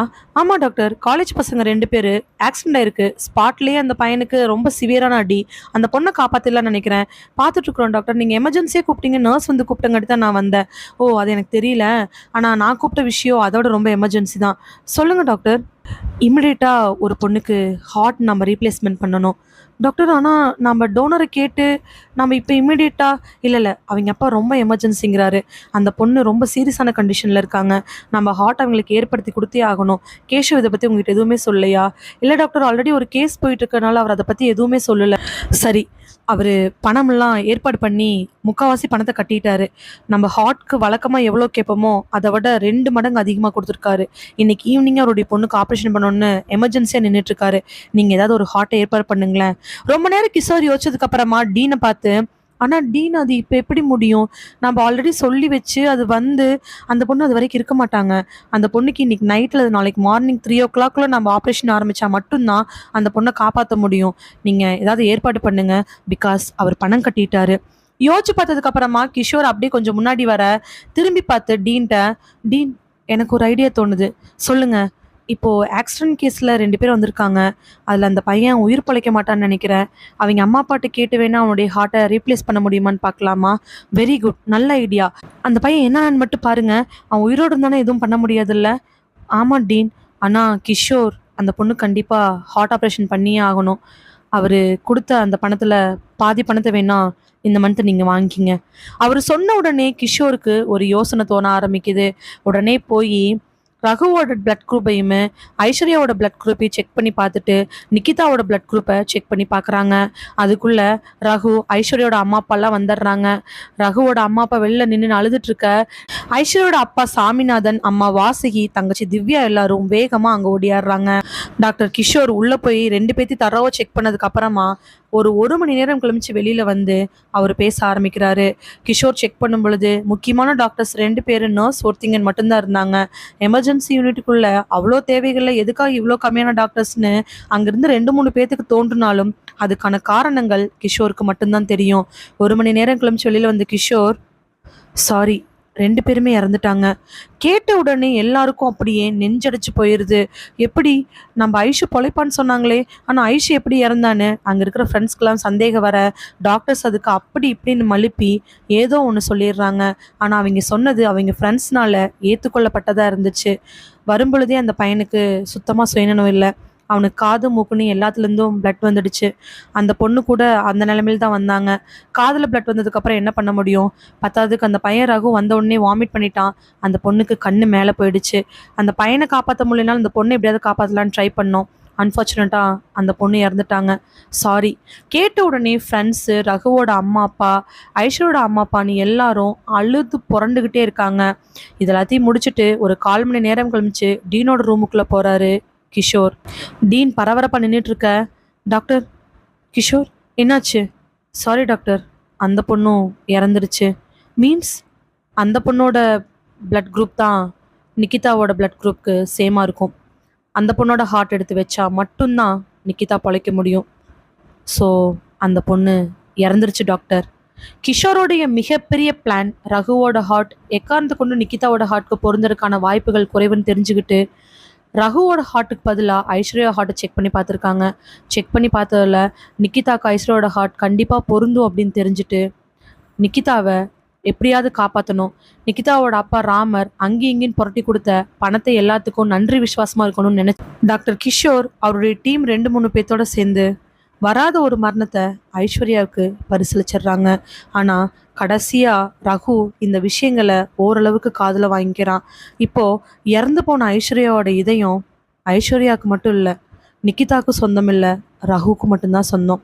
அந்த இதயத்தை நிக்கிதாட்டிருந்து எப்படியாவது வாங்கணும்னு இன்னும் சாந்தி அடையாம பழி வாங்கணும்னு துடிச்சிட்டு இருக்கக்கூடிய ஆத்மா ரகுவோட ஆத்மா தான். குகன் பத்மாவை பார்த்து எல்லாமே சொல்ல பத்மாவோட கண்கள் இருந்த எண்ணங்களுக்கு விளக்கமே சொல்ல முடியாது. பயம், அச்சம், அதிர்ச்சி, கோபம், கொடூரம் எல்லாமே தெரிஞ்சிச்சு. அதெல்லாம் எனக்கு எப்படி தெரியும்னு கேட்குறியா? உன் புருஷன் ஒருத்த மூலமா பணம் கேட்டு தூது விட்டான்ல, அவன் மூலமா தான் தெரிஞ்சுக்கிட்டேன். அவனுக்கு எப்படி தெரியும் நினைக்கிறீங்களா? கிஷோர் இருக்கார்ல டாக்டரு, அவரும் அவனும் தண்ணி அடிக்கும்போது அப்படி இப்படின்னு அதனால புலம்பியிருப்பாராட்டு இருக்குது. உடனே அவன் கோடு பிடிச்சி எல்லாமே தெரிஞ்சுக்கிட்டு வந்து இப்பதான் கொஞ்ச நாளைக்கு முன்னாடி என்கிட்ட சொன்னான். அதான் இந்த மாதிரி அநியாயம் பண்ணவனுக்கு எதுக்கு பணம் கொடுத்தோன்ட்டு வந்தேன். உன் புருஷன் மட்டும் எப்படியாவது என் பொண்ணுக்கு இதயத்தை வைங்க, ஏதாவது பண்ணுங்க, நான் எவ்வளோ வேணாலும் பணம் கொடுக்குறேன்னு சொல்லி அந்த டீன் கிட்ட சொல்லாமல் இருந்திருந்து அந்த டீன் போய் இவ்வளோ பெரிய ஹாஸ்பிட்டல் வச்சுக்கிட்டுமோ உன் புருஷனுடைய இந்த காசுக்கு ஆசைப்படாமல் இருந்திருந்து அதை அந்த கிஷோர்கிட்ட சொல்ல, அந்த கிஷோர் பணத்துக்கு ஆசைப்பட்டுக்கிட்டு பொழைக்க வேண்டிய பிள்ளை கொல்லாமல் இருந்திருந்தா அவனை விரும்பின அந்த பையன் எதுக்கு இப்போ ஆத்மாவை சுற்றிக்கிட்டு இருக்க போகிறான்? அந்த பாவம் சும்மா விடுமா? உன் பொண்ணுக்கு ஹார்ட் சர்ஜன் பண்ண அந்த டாக்டர் பேர் என்னது? கேசவன். அவன் பொண்டாட்டி 2வது முறை மாசமா இருந்துச்சு. என்னைக்கு உன் பிள்ளைக்கு ஹார்ட் ஆப்ரேஷன் பண்ணி 1 வாரம் கழிமிச்சோ அப்பவே அந்த பொம்பளை மாடிப்படிலேருந்து கீழே விழுந்து வயிற்றுல இருந்த குழந்தை கலைஞ்சு கைகால் விளங்காம இப்போ வீல் சேரில் இருக்குது. கேசவன் என்ன பண்ண போகுதுன்னு தெரில, ஆனால் அவனுக்கு செம்மத்தியா உண்டு. நீ பண்ண பாவம் தான் உன் பொண்ணு இப்போ உள்ள கடந்துக்கிட்டு இருக்கிறா. சும்மா விடாது அந்த பாவம். எல்லாமே சொல்லி முடிச்சுட்டு குகன் கடைசியா பாரு, சாயங்காலம் 10 லட்ச ரூபா கையில் வரணும், இல்லை ஊர் முச்சூடுமே எல்லாத்துக்கும் பரப்பிடுவேன், தூக்கு போட்டுதான் சாகும், ஞாபகம் வச்சுக்கோ. கோவமா சொல்லிட்டு குகன் அங்கிருந்து போயிடுறாரு. குகன் போனதுக்கு அப்புறமா ராமர் ரொம்பவே ஒரு பெரிய குற்ற உணர்ச்சியில் நிக்க அவங்க மனைவி ராமரை பார்த்துட்டு இருக்க, இப்போ அந்த பொண்ணை இப்படி பண்ணி தான் ஹார்ட்டை நம்ம பொண்ணுக்கு மாத்தினாங்கன்னு உங்களுக்கு தெரியுமா பத்மா? நம்ம அது அப்புறமா தெரியுமா? தெரியும் பத்மா, தெரியும், நல்லாவே தெரியும். கிஷோர் சொல்லிட்டு தான் பண்ணாரு. ஆனா எனக்கு ஏன் பொண்ணு தானே முக்கியம். பத்மா எதுவுமே பேசாம ஒரு நடைப்பிணமா மெதுவா அங்கிருந்து நடந்து போய் பொண்ணு இருக்கக்கூடிய ஐசியூ வார்டுக்கு முன்னாடி இருக்கக்கூடிய சேர்ல உட்காந்துக்கிறாங்க. வாசுகி தன்னோட பொண்ணு ஐஸ்வர்யாவோட படத்துக்கு விளக்கேத்திட்டு இருக்க அங்க வந்த திவ்யா, ஏமா அக்காவை யாரோ இப்படி ஆக்சிடென்ட் பண்ணிட்டு போயிட்டாங்க, அவங்க குடும்பம் நல்லா இருக்கும்னு சொல்லிட்டு நீ பூஜை பண்ணலான்னு சொல்ற, அப்பா கோவருமா வராதா? இல்லம்மா, பழனி என்ன சொன்னான்னு தெரியுமா? நம்ம வீட்டை சுற்றி ஒரு ஆத்மா ஒன்று சுற்றிட்டு இருக்குது, அது ஏதோ ஒரு ஏக்கத்துக்காக வந்து நிற்கிது, நம்ம பொண்ணை ஆக்சிடென்ட் பண்ண அந்த ஆளை கொல்லாமல் விடாதாட்டு இருக்குது, எனக்கு ஏதோ ஒரு அறிகுறி தெரியுதுன்னு சொன்னாங்க. தெரியாமல் வந்து மோதின லாரிக்காக நாம் என்னம்மா பண்ண முடியும்? அவங்களுக்குன்னு குடும்பம் குட்டி இருக்குமா இருக்காதா? பைத்தியக்காரத்தனமாக இருக்குதுமா. லாஜிக்காக யோசிமா. நம்ம வீட்டில் வந்து ஒருத்தர் பழி வாங்குற அளவுக்கு இந்த உலகத்தில் ஆத்மான்னு எதுவுமே கிடையாது. பேய் பிசாசு இன்னும் போட்டு குழப்பிட்டு இருக்க. அப்படியேனாலும் லாரி அவன் கவனமாக கொண்டாந்து மோதுனானா இல்லை இவங்க 2 பேர் போய் மோதுனாங்களான்னு தெரியல. இதெல்லாம் கட்டுக்கதையா இருக்குமா? பழனி நல்லா நம்ம கிட்ட காசு கறக்கறதுக்காக என்னென்னமோ சொல்லிட்டு இருக்கான். நீ அதெல்லாம் நம்பவே நம்பாத. ஐஸ்வர்யா ரகு லவ் பண்ணாங்கன்னு எனக்கு எப்பவோ தெரியும், ஆனா இப்படி போய் ஆக்சிடென்டா இறப்பாங்கன்னு எனக்கு தெரியாது. அன்னைக்கு வெளில போகும்போது கூட ஐஸ்வர்யா எனக்கு ஃபோன் பண்ணி சொல்லிட்டு தான் போனா. இப்படி ஆகும்னு தெரிஞ்சிருந்தா நான் விட்டுருந்துருக்கவே மாட்டேம்மா. அவ பொண்ணு பேசிட்டு இருக்க வெளியில இருந்து பயங்கரமான ஒரு சத்தத்தோட ஒரு குரல் கேக்குது. உள்ள ஆல்ரெடி தன்னோட ரூம்ல இருக்கக்கூடிய சாமிநாதன், வெளியில இருந்த வாசுகி, அவனுடைய பொண்ணு திவ்யா எல்லாரும் வெளியில ஓடி போய் பார்த்தா கேட்டுக்கு வெளியில ஒரு சத்தம் கேட்க வேகமா ஓடி போய் கேட்டு திறக்கிறாங்க. அங்க சாமியார் நின்றுட்டு இருக்க, பின்னாடி பழனி நின்றுட்டு இருக்க. சாமியார் அந்த வாயிலிருந்து கோர தாண்டவத்தை அவன் ஆரம்பிச்சுட்டான். அவனுக்கு வேணுங்கிறது எடுக்காம அவன் விடமாட்டான். அவன் ஒருத்தரை மட்டும் இல்ல, நிறைய பேர்த்த வாங்க போறான். அந்த இதயம் அவனுக்கு சொந்தமானது. அவனுக்கு சொந்தத்தை பறிச்சுட்டு போன எல்லாத்தையும் ஒண்ணு விடாம பண்ண போறான். ஐயா, நாங்க என்னங்க ஐயா பண்ண முடியும்? நாங்க என்னன்னு பண்றது? யார் இப்படி பண்ணாங்கன்னு வாசுகி பேசுறதுக்கு முன்னாடியே சாமியார், நீங்க என்ன பண்ணியும் எந்த பிரயோஜனம் இல்லை, சம்பந்தப்பட்டவங்க காவு கொடுத்தா மட்டும்தான் ஆத்மா நிம்மதியாகும். சம்பந்தப்பட்டவங்க கிட்ட காவு வாங்காம அவன் இங்கிருந்து போகவே மாட்டான் சொல்லிட்டு அவரு பாட்டுக்கு பலமா கத்த, சுடுகாட்டுல அதே இடத்துல கொதிச்சு கடக்கக்கூடிய ஒரு குழியிலிருந்து ஒரு ஆத்மாவினுடைய குரல் கேக்குது. அந்த இதயம் என்னது? ஐஷு என்னது? அவளுடைய இதயம் என்னை விட்டு வேற யாருக்கிட்டையும் போகக்கூடாது, ஐஷு என்னுடையது அப்படின்னு சொல்லிட்டு வந்த அந்த ஆத்மாவனுடைய குரல் அந்த இடத்துல கண்ணீர் கண்ணீர்னு கேட்க ஆரம்பிக்குது. ரகு பழி வாங்காம கண்டிப்பா விட மாட்டான். ஹாஸ்பிட்டல்ல தான் பொண்ணு இருக்கக்கூடிய ரூமுக்கு வெளில உட்காந்து அழுதுகிட்டு இருக்கிறாங்க பத்மா அழுதுகிட்டு கண்ணை தொடச்சிட்டு இருக்கிற நேரத்துல ராமரங்க மெல்ல நடந்து வர ஆரம்பிக்கிறாரு. முதல்ல மனைவியை பார்த்து பேசலாம்னு நினைச்சவரு வேண்டான்னு சொல்லிட்டு பொண்ணை பார்க்கலான்னு சொல்லி அந்த ரூம்குள்ள போறாரு. மெல்ல மெல்ல உள்ள போய் பொண்ணை சுத்தி இருக்கக்கூடிய அந்த ஒயரு, டியூபு, போட்டிருக்கக்கூடிய மாஸ்க்கு எல்லாத்தையும் பார்க்கறாரு. பார்த்துட்டு பக்கத்துல போய் நின்று தான் பொண்ணோட கைய ஒரு வாட்டி இறுக்க பிடிக்கிறாரு. அப்பா கையை இறுக்கி பிடிச்ச உடனே பொண்ணும் அப்பாவோட கைய இறுக்கி பிடிக்கிறா. ஆச்சரியம்தான். டக்குன்னு பார்த்த ராமர், கண்ணு, நிக்கிதா, என்னப்பா, நல்லா இருக்கா? கண்ணு முழிப்பாளா நினைச்சிட்டு இருக்கிற அதே நேரத்துல நிக்கிதாவோட கண்கள் முழிக்குது. அப்பா, நிக்கிதா, என்னப்பா, எப்படிப்பா இருக்கு? நல்லா இருக்குப்பா. ஆனா ஏன்ப்பா இப்படி பண்ணுனீங்க? என்னப்பா பண்ணுன? எனக்கு எல்லாமே தெரியும்ப்பா. உயிரோடு இருக்கிற ஒரு பொண்ணை எதுக்காக தேவையில்லாம? அதெல்லாம் இல்லைப்பா. உனக்கு யார் சொன்னா? நீ கொஞ்சம் அமைதியா இரு. எனக்கு தெரியும்ப்பா. சரிப்பா, எதுவா இருந்தாலும் நீ வா, நல்லாய் வந்ததுக்கு அப்புறமா நம்ம பேசிக்கலாம். எனக்கு தெரியும்ப்பா. நிக்கிதா, எனக்கு தெரியும். உந்த இதயம் யாருதுன்னு எனக்கு நல்லாவே தெரியும். உன் பொண்ணு நல்லா இருக்கணுங்கிறதுக்காக ஏன் ஐஷுவோட இதயத்தானே நீ வாங்கி வச்சிருக்க.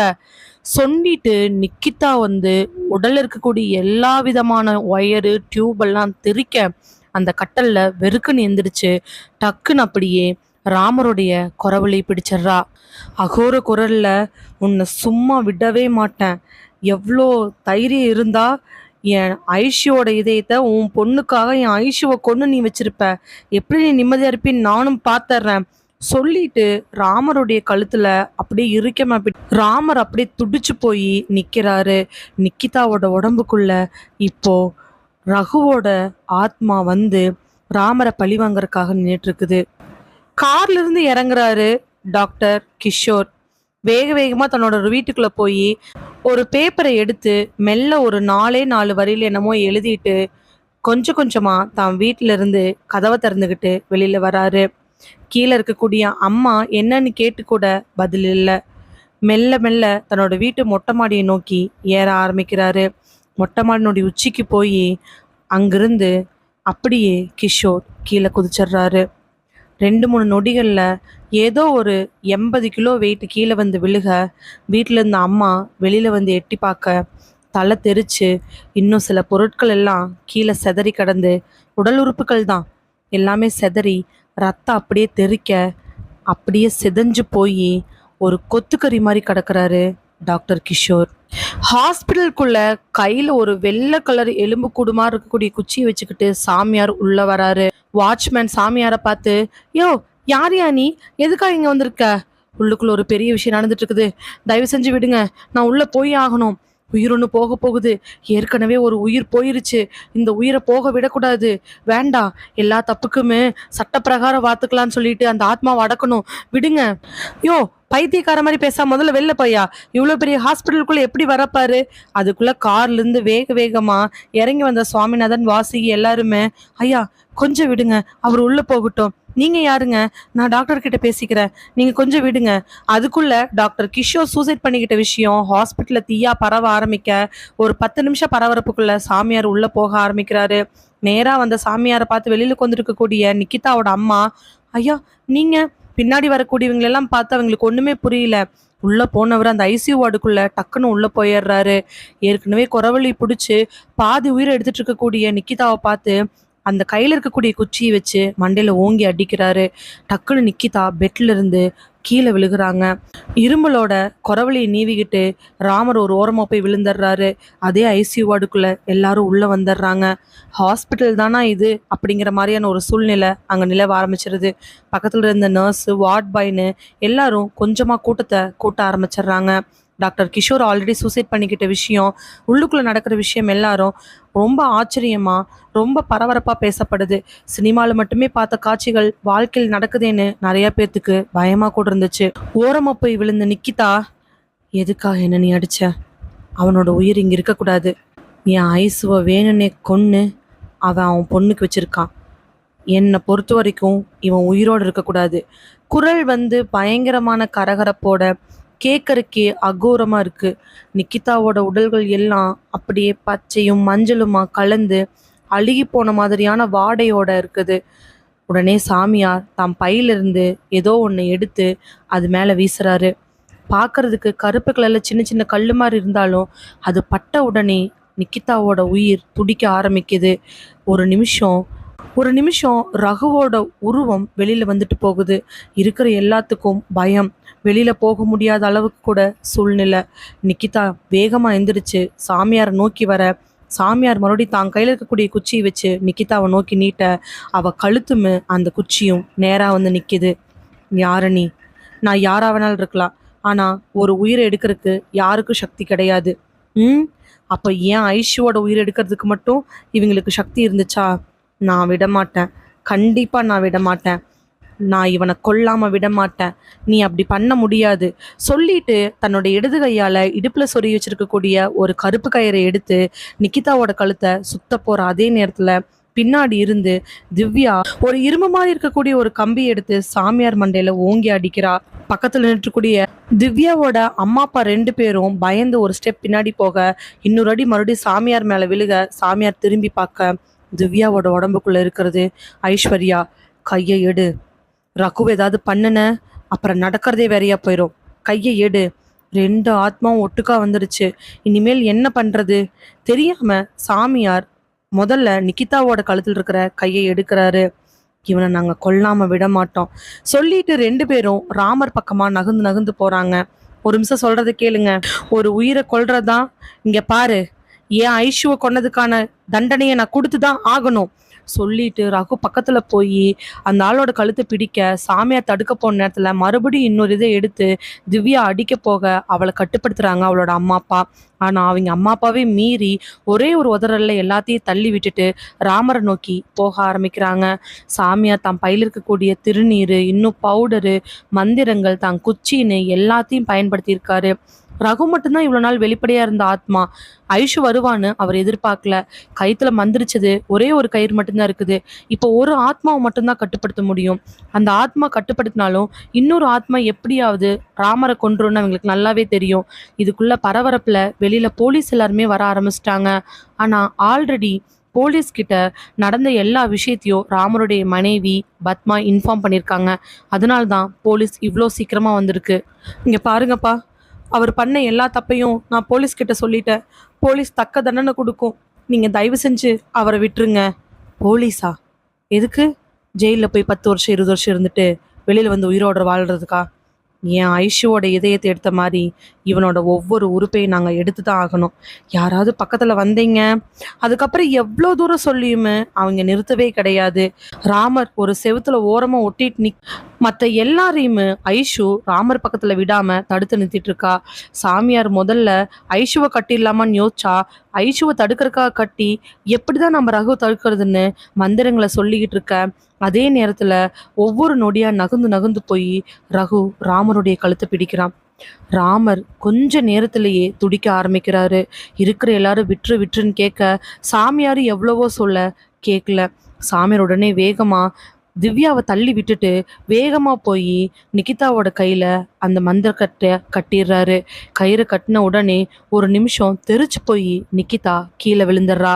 நிக்கிதா கீழே விழுந்த உடனே அங்க எல்லாரும் ஒரு நிமிஷம் அமைதியாயிடுறாங்க. திவ்யா உடம்புல இருக்கக்கூடிய ஐஸ்வர்யா, என்ன பண்ண ரகு, என்ன பண்ண சொல்லிட்டு ரொம்ப ஆக்ரோஷமா வர, தங்கிட்ட இருக்கக்கூடிய ஒரு சந்தன மாதிரி பொருளை எடுத்து திவ்யாவோட நெத்தியில் அப்ப திவ்யாவும் போய் தெரிச்சு விழுந்துடுறா. 2 நிமிஷம் அந்த இடமே ரொம்ப அமைதியா இருக்குது. ஒன்றும் இல்லை, இப்போ உங்க பொண்ணை கூட்டிட்டு போய் நம்ம பூஜை செய்யணும். ரகுவை கட்டுதான் படுத்தி வச்சிருக்கிறோம், முழுமையா அழிக்கல. ரகுவோட ஆத்மாவை கட்டுப்படுத்தி வச்சிருக்கிறது நிக்கிதாவோட உடம்புல தான். இந்த பொண்ணை கூட்டிட்டு போய் நாம் பூஜை பண்ணணும். 2 பொண்களையும் பூஜை பண்ணி தான் இந்த 2 ஆத்மாக்களை அடைச்சு சாந்தியடை செய்யணும். நாம் இப்போ இவங்க 2 பேர்த்தையும் இங்கிருந்து கூட்டிட்டு போறதுக்கான ஏற்பாடை பண்ணணும். உடனே நிக்கிதாவோட அம்மா, ஐயா அவளுக்கு ஹார்ட்ல என்ன பண்ணாலும் என் இடத்துக்கு போய் தான் ஆகணும், வேற வழி இல்லை, மந்திரக்கட்டுக்கான எந்த பொருளும் என்கிட்ட இல்லை சொல்லிட்டு இருக்கும் பொழுதே திவ்யா பெரிய சத்தத்தோட ஆணு கத்திட்டு எந்திரிக்கிறா. இந்த முறை திவ்யாவோட உடம்புக்குள்ள இருக்கிறது ஐஷு மட்டும் கிடையாது, ரகுவும் தான். கட்டுனதுனால நிக்கிதாவோட உடம்புல இருந்தவன் வேகமா திவ்யாவோட உடம்புக்குள்ள போக 2 ஆத்மாக்களோட சக்தி ஒன்று சேர்ந்து கண்ணிமைக்கிற நொடிக்கு முன்னாடி பக்கத்தில் இருக்கக்கூடிய ஒரு இரும்பு கம்பி எடுத்து ராமரை ஓங்கி ஒரு குத்து குத்த ராமர் வயிற்றுல அந்த கத்தி பாஞ்சு ராமர் அப்படியே அங்க சுருண்டு கீழே விழுந்துடுறாரு. ஐயோ அப்படின்னு சொல்லிட்டு எல்லாரும் ஓடி வர அதே நேரத்துல இன்னொரு வாட்டி அதே உருவம், திவ்யாவோட உருவம் அந்த கூர்மையான இரும்புனால மறுபடி குத்த ராமர் அந்த இடத்துல கொஞ்ச நேரத்துல இறந்து போயிடுறாரு. வெளியில வந்து நின்றுட்டு கூடிய போலீஸ் எல்லாம் பரபரப்பா உள்ள எட்டி பார்த்து நடக்கிற விஷயங்கள்லாம் பார்த்துட்டு இருக்கிறாங்க. அந்த இடமே பெரிய அதிர்ச்சியில நிறைஞ்சிருக்குது. டக்குன்னு திரும்பின திவ்யா ரெண்டு குரல்ல பேசுறா. கண்டிப்பா ஒன்று ரகுது, இன்னொன்று ஐஷுதுங்கிறது அவங்களுடைய குரலை வச்சு நல்லாவே தெரிஞ்சிச்சு. நான் இப்ப இன்னொரு கொலையும் பண்ண போறேன். என் இதே இருக்கிறது இவகிட்ட தானே, இவளை கொல்ல போற சொல்லிட்டு நிக்கிதா பக்கத்துல மெல்ல மெல்ல நடக்க ஆரம்பிக்கிறாங்க. நிக்கிதா விட்டுருங்கப்பா, என் பொண்ணை விட்டுருங்கப்பா, உங்களுக்கு கெஞ்சி கேட்குறேன், நிக்கிதா விட்டுருங்கப்பா. எவ்வளோதான் பத்மா கெஞ்சினாலும் அவங்களுடைய பார்வை எல்லாம் நிக்கிதா மேலேயே இருக்குது. நிக்கிதா பக்கத்துல நெருங்கிட்டு இருக்க ஐஷுவோட அம்மா, ஐஷுமா வேண்டாமா விட்டுருமா. திவ்யா பக்கத்துல நெருங்கிக்கிட்டே இருக்கிறா. திவ்யாவோட உடம்புக்குள்ள இருக்கக்கூடிய ரகுவும் ஐஷுவும் நிக்கிதாவை கொல்றதுக்காக பக்கத்துல போயிட்டே இருக்கிறாங்க. உங்ககிட்ட இருக்கக்கூடிய என் ஐஷுவோட இதயத்தை நான் எடுக்காம விடவே மாட்டேன். டக்குன்னு சத்தம் போட்ட சுவாமிநாதன், ஐஷுமா அப்படியாவது உன்னை நாங்க பாத்துக்கிறோமா, தயவு செஞ்சு அந்த பொண்ணை எதுவும் பண்ணாதமா. சொன்ன உடனே திவ்யா ஒரு நிமிஷம் அப்படியே நின்னுறா. நின்னுட்டு மெல்ல மெல்ல தன் கழுத்தை திருப்பி தான் அப்பாவை பாக்குறா. திவ்யா உருவத்தில் இருக்கக்கூடிய ஐஷுவும் ரகுவும் ஒரு முறை சுவாமிநாதனை பார்க்க, என்ன சொன்னீங்க? ஆமாப்பா, என் பொண்ணு தான் செத்து போயிட்டா, கொன்னுட்டாங்கன்னே வச்சுக்குவோம். அதுக்கான தண்டனைய கொன்னவங்க 3 பேருமே அனுபவிச்சிட்டாங்கன்னு நாங்கள் நிம்மதி ஆயிக்கிறோம். தோ இந்த பொண்ணு ரூபத்திலேயாவது நாங்கள் ஐஷுவை பார்த்துக்கிறோம். தயவு செஞ்சு இந்த பொண்ணை எதுவும் செஞ்சிடாதீங்க. சொன்ன உடனே ஐஷுவோட அம்மா வாசுகி கூட, ஆமாப்பா, இந்த பொண்ணு உடம்புல இருக்கக்கூடிய என் பொண்ணோட ஹார்ட்டு தான் அந்த பொண்ணுக்கு முக்கியமான ஆதாரம். அப்படின்னா இவ முழுக்க முழுக்க என் பொண்ணு தானே, அவளை எதுவும் பண்ணிடாதீங்கப்பா. ஒரு முறை இறந்து போன ஐஷுவை மறுமுறையும் நீங்க எதுவும் பண்ண வேண்டாம்ப்பா. கெஞ்ச ஆரம்பிக்க அது சரிதான் தெரிஞ்ச உடனே திவ்யாவோட உடம்புல இருக்கக்கூடிய ஐஸ்வர்யாவும் ரகுவும் ஒரு நிமிஷம் அப்படியே அமைதியாகிறாங்க. சாமியார் தட்டு தடுமாறி அப்படியே மெல்ல நடந்து வந்து நிக்கிதாவோட கையில இருக்கக்கூடிய கட்டை மெதுவா அவுக்குறாரு. ஏற்கனவே பேரண்ட்ஸ் பேசுறதை கேட்டுட்டு இருக்கக்கூடிய திவ்யா உடம்புல இருக்கிற ஆத்மா ரெண்டும் பேரண்ட்ஸே பார்த்துட்டு இருக்க சாமியாரு நிக்கிதா கையில் இருக்கக்கூடிய கட்டை வேகமா அவுத்துட்டு போய் திவ்யாவோட கையில டப்புன்னு கட்டிடுறாரு. இப்போ திவ்யாவோட உடம்புக்குள்ள 2 ஆத்மாவும் சிறை செய்யப்பட்டிருக்குது. இதுக்கப்புறம் எல்லாரும் கதவை திறந்து விட போலீஸ் உள்ள வரன்னு சூழ்நிலையே மாற ஆரம்பிச்சிருச்சு. நிக்கிதா கீழே விழுந்து மூச்சு பேச்சு இல்லாம அப்படியே கிடக்குறா. திவ்யாவை அவங்க பேரண்ட்ஸ் உதவியோட சாமியார் அவருடைய இடத்துக்கு கூட்டிட்டு போய் அங்க வச்சு பெரிய பூஜை ஒன்றை பண்ணி வேணுங்கிற பொருளையெல்லாம் உடனே ஏற்பாடு படுத்தி ரகு ஐஸ்வர்யாவோட ஆத்மாவை ஒரு பானையில் அடைச்சு அதை சாந்தி அடையறதுக்கான ஏற்பாடுகளை செய்யறாரு. ராமரோட உடல் அங்கிருந்து அப்புறப்படுத்தப்படுது. நிக்கிதாவை அட்மிட் பண்றாங்க. ஹார்ட்ல சிவியரான ஆக்சிடென்ட் நடந்து ஹார்ட் ரீப்ளேஸ்மெண்ட் பண்ணியிருக்கக்கூடிய பொண்ணுக்கு மறுபடியும் இப்படி ஒரு விஷயம் நடந்ததுனால அவளை இன்னும் எமர்ஜென்சி யூனிட்ல அட்மிட் பண்ணி அவளுக்கு ட்ரீட்மெண்ட் கொடுக்கப்படுது. ஐஷுவோட மரணத்துக்கு காரணமா இருந்த எல்லாருமே தண்டிக்கப்படணும். அதுல டாக்டர் கிஷோர் ஏற்கனவே இறக்க, கேஷனுடைய மனைவிக்கு இப்படியாக ராமர் இறந்து போக அந்த ஹாஸ்பிட்டலோட டீனுக்கு அரசாங்கத்து வழியா பெரிய தண்டனை வாங்கி தரப்படுது. எல்லா சாட்சிகளும் கொடுக்கப்பட்டு அந்த ஹாஸ்பிட்டலே சீல் வைக்கப்படுது. ஒரு நிமிஷத்துல அந்த டீனுடைய வாழ்க்கை தலைகளா மாறி போக குடும்பத்திடமிருந்தும் அவர் பிரிக்கப்படுறாரு. சிறையில தனியா சொத்து பத்து இல்லாம குடும்பம் இல்லாம அனாதையாக்கப்படுறாரு அந்த டீன். ஐஸ்வர்யா ரகு 2 பேர்த்தினுடைய ஆத்மாக்களும் சாந்தி அடைய செய்ய திவ்யா, சாமிநாதன், வாசுகி எல்லாரும் ரகுவோட வீட்டுக்கு போய் பேசுறாங்க. 1 மாசத்துக்கு அப்புறமா ஐசி யூனிட்டுக்கு முன்னாடி வந்துட்டு இருக்கக்கூடிய பத்மா ஒரு வேதனையோட அங்க எதையோ விரைச்சு பார்த்துட்டு இருக்க சுவாமிநாதன், வாசுகி, திவ்யா 3 பேரும் அந்த ஹாஸ்பிட்டலுக்கு வராங்க. ஏதோ 3 ஜோடி கால் தன்னை நோக்கி வந்து நிக்கிறத பார்த்துட்டு மெல்ல மெல்ல பார்வையை மேலே இறக்க மூஞ்சிக்கு போய் பார்க்கும்போது தான் தெரியுது சுவாமிநாதன், வாசுகி, திவ்யா அப்படின்னு. எந்திரிச்ச உடனே கண் கலங்க, வாங்க, என் பொண்ணு எப்படி இருக்காமா? ஏதோ ரிகவர் ஆயிட்டு வந்துட்டு இருக்கிறா, சரியாயிருவான்னு சொல்லியிருக்கிறாங்க. குற்ற உணர்ச்சியில் நின்றுட்டு இருக்கிறவ அன்னைக்கு நடந்த இன்சிடென்ட்டுக்கு அப்புறமா ஐஷுவோட ஃபேமிலியில யாரையுமே பார்க்கல. குற்ற உணர்ச்சின்னு தெரிஞ்ச உடனே வாசுகி பத்மாவோட கையை பிடிச்சு, நீங்க என்ன பண்ணுவீங்க? உங்களுக்கு தெரிஞ்ச உடனே போலீஸ்க்கு சொல்லிட்டீங்கல்ல, உங்க வீட்டில் அவர் பண்ண மிகப்பெரிய தப்புக்கு நீங்க எந்த காரணமும் கிடையாது. நாங்க வந்து பார்க்கணும் தான் நினைச்சோம், ஆனா எங்களுக்கு அப்படி இப்படின்னு நிறைய வேலை இருந்துச்சு, அதனால தான் வர முடியல. எங்களை மன்னிச்சிடுங்கம்மா. என் பொண்ணு வாழ்க்கைக்காக உங்க பொண்ணை இனி என்னம்மா உங்க பொண்ணு என் பொண்ணு 2 பேரும் ஒரே உடல் தானே வாழ்ந்துட்டு இருக்கிறாங்க. நாங்க ஒரு முறை நிக்கிதாவை பார்த்துட்டு போலான்னு வந்தோம். அதுக்கு மட்டும் அனுமதி தருவீங்களா? நீங்க எப்ப வேணாலும் எந்த நிமிஷம் வேணாலும் நிக்கிதா வந்து பார்க்கலாம். எனக்கு என் பொண்ணு தான், என் பொண்ணுக்கு நான் தான். ஆனா என் பொண்ணுக்கு நான் இல்லாம நீங்களும் இருக்கீங்க. அதனால நிக்கிதாவை நீங்க எப்ப வேணாலும் பார்க்கலாம். சொல்லிட்டு பத்மா சொன்ன உடனே வாசுகி இறுக்கமா கையை பிடிச்சு ஒரு அழுதுட்டு அந்த ஐசி யூனிட்ல வட்டமா இருக்கக்கூடிய கண்ணாடி வழியா எட்டி பார்க்கறாங்க. நிக்கிதா அந்த பெட்ல படுத்திருக்க, அதே மாதிரி நிறைய ஒயர் டியூப் எல்லாம் போட்டிருக்க, அவளுடைய மூச்சு மட்டும் சீரா மேலே கீழே ஏங்கிட்டு இருக்குது. நிக்கிதாவோட ஹார்ட் இசிஜி மானிட்டர்ல சீரா ஏங்கிட்டு இருக்க, அதை வெளியில் நின்று பார்த்துட்டு இருக்கிறாங்க ஐஸ்வர்யாவோட குடும்பத்தார். இதோடு இந்த கதை நிறைவடைகிறது. இதே மாதிரி கதைகளை கேட்க மறக்காம சிந்தனை பெட்டகத்துக்கு வாங்க. மறுபடியும் வேறு ஒரு கதையோடு உங்களை சந்திக்கிறேன். அது வரைக்கும் நன்றி. மகிழ்வித்து மகிழ்ந்திருங்கள்.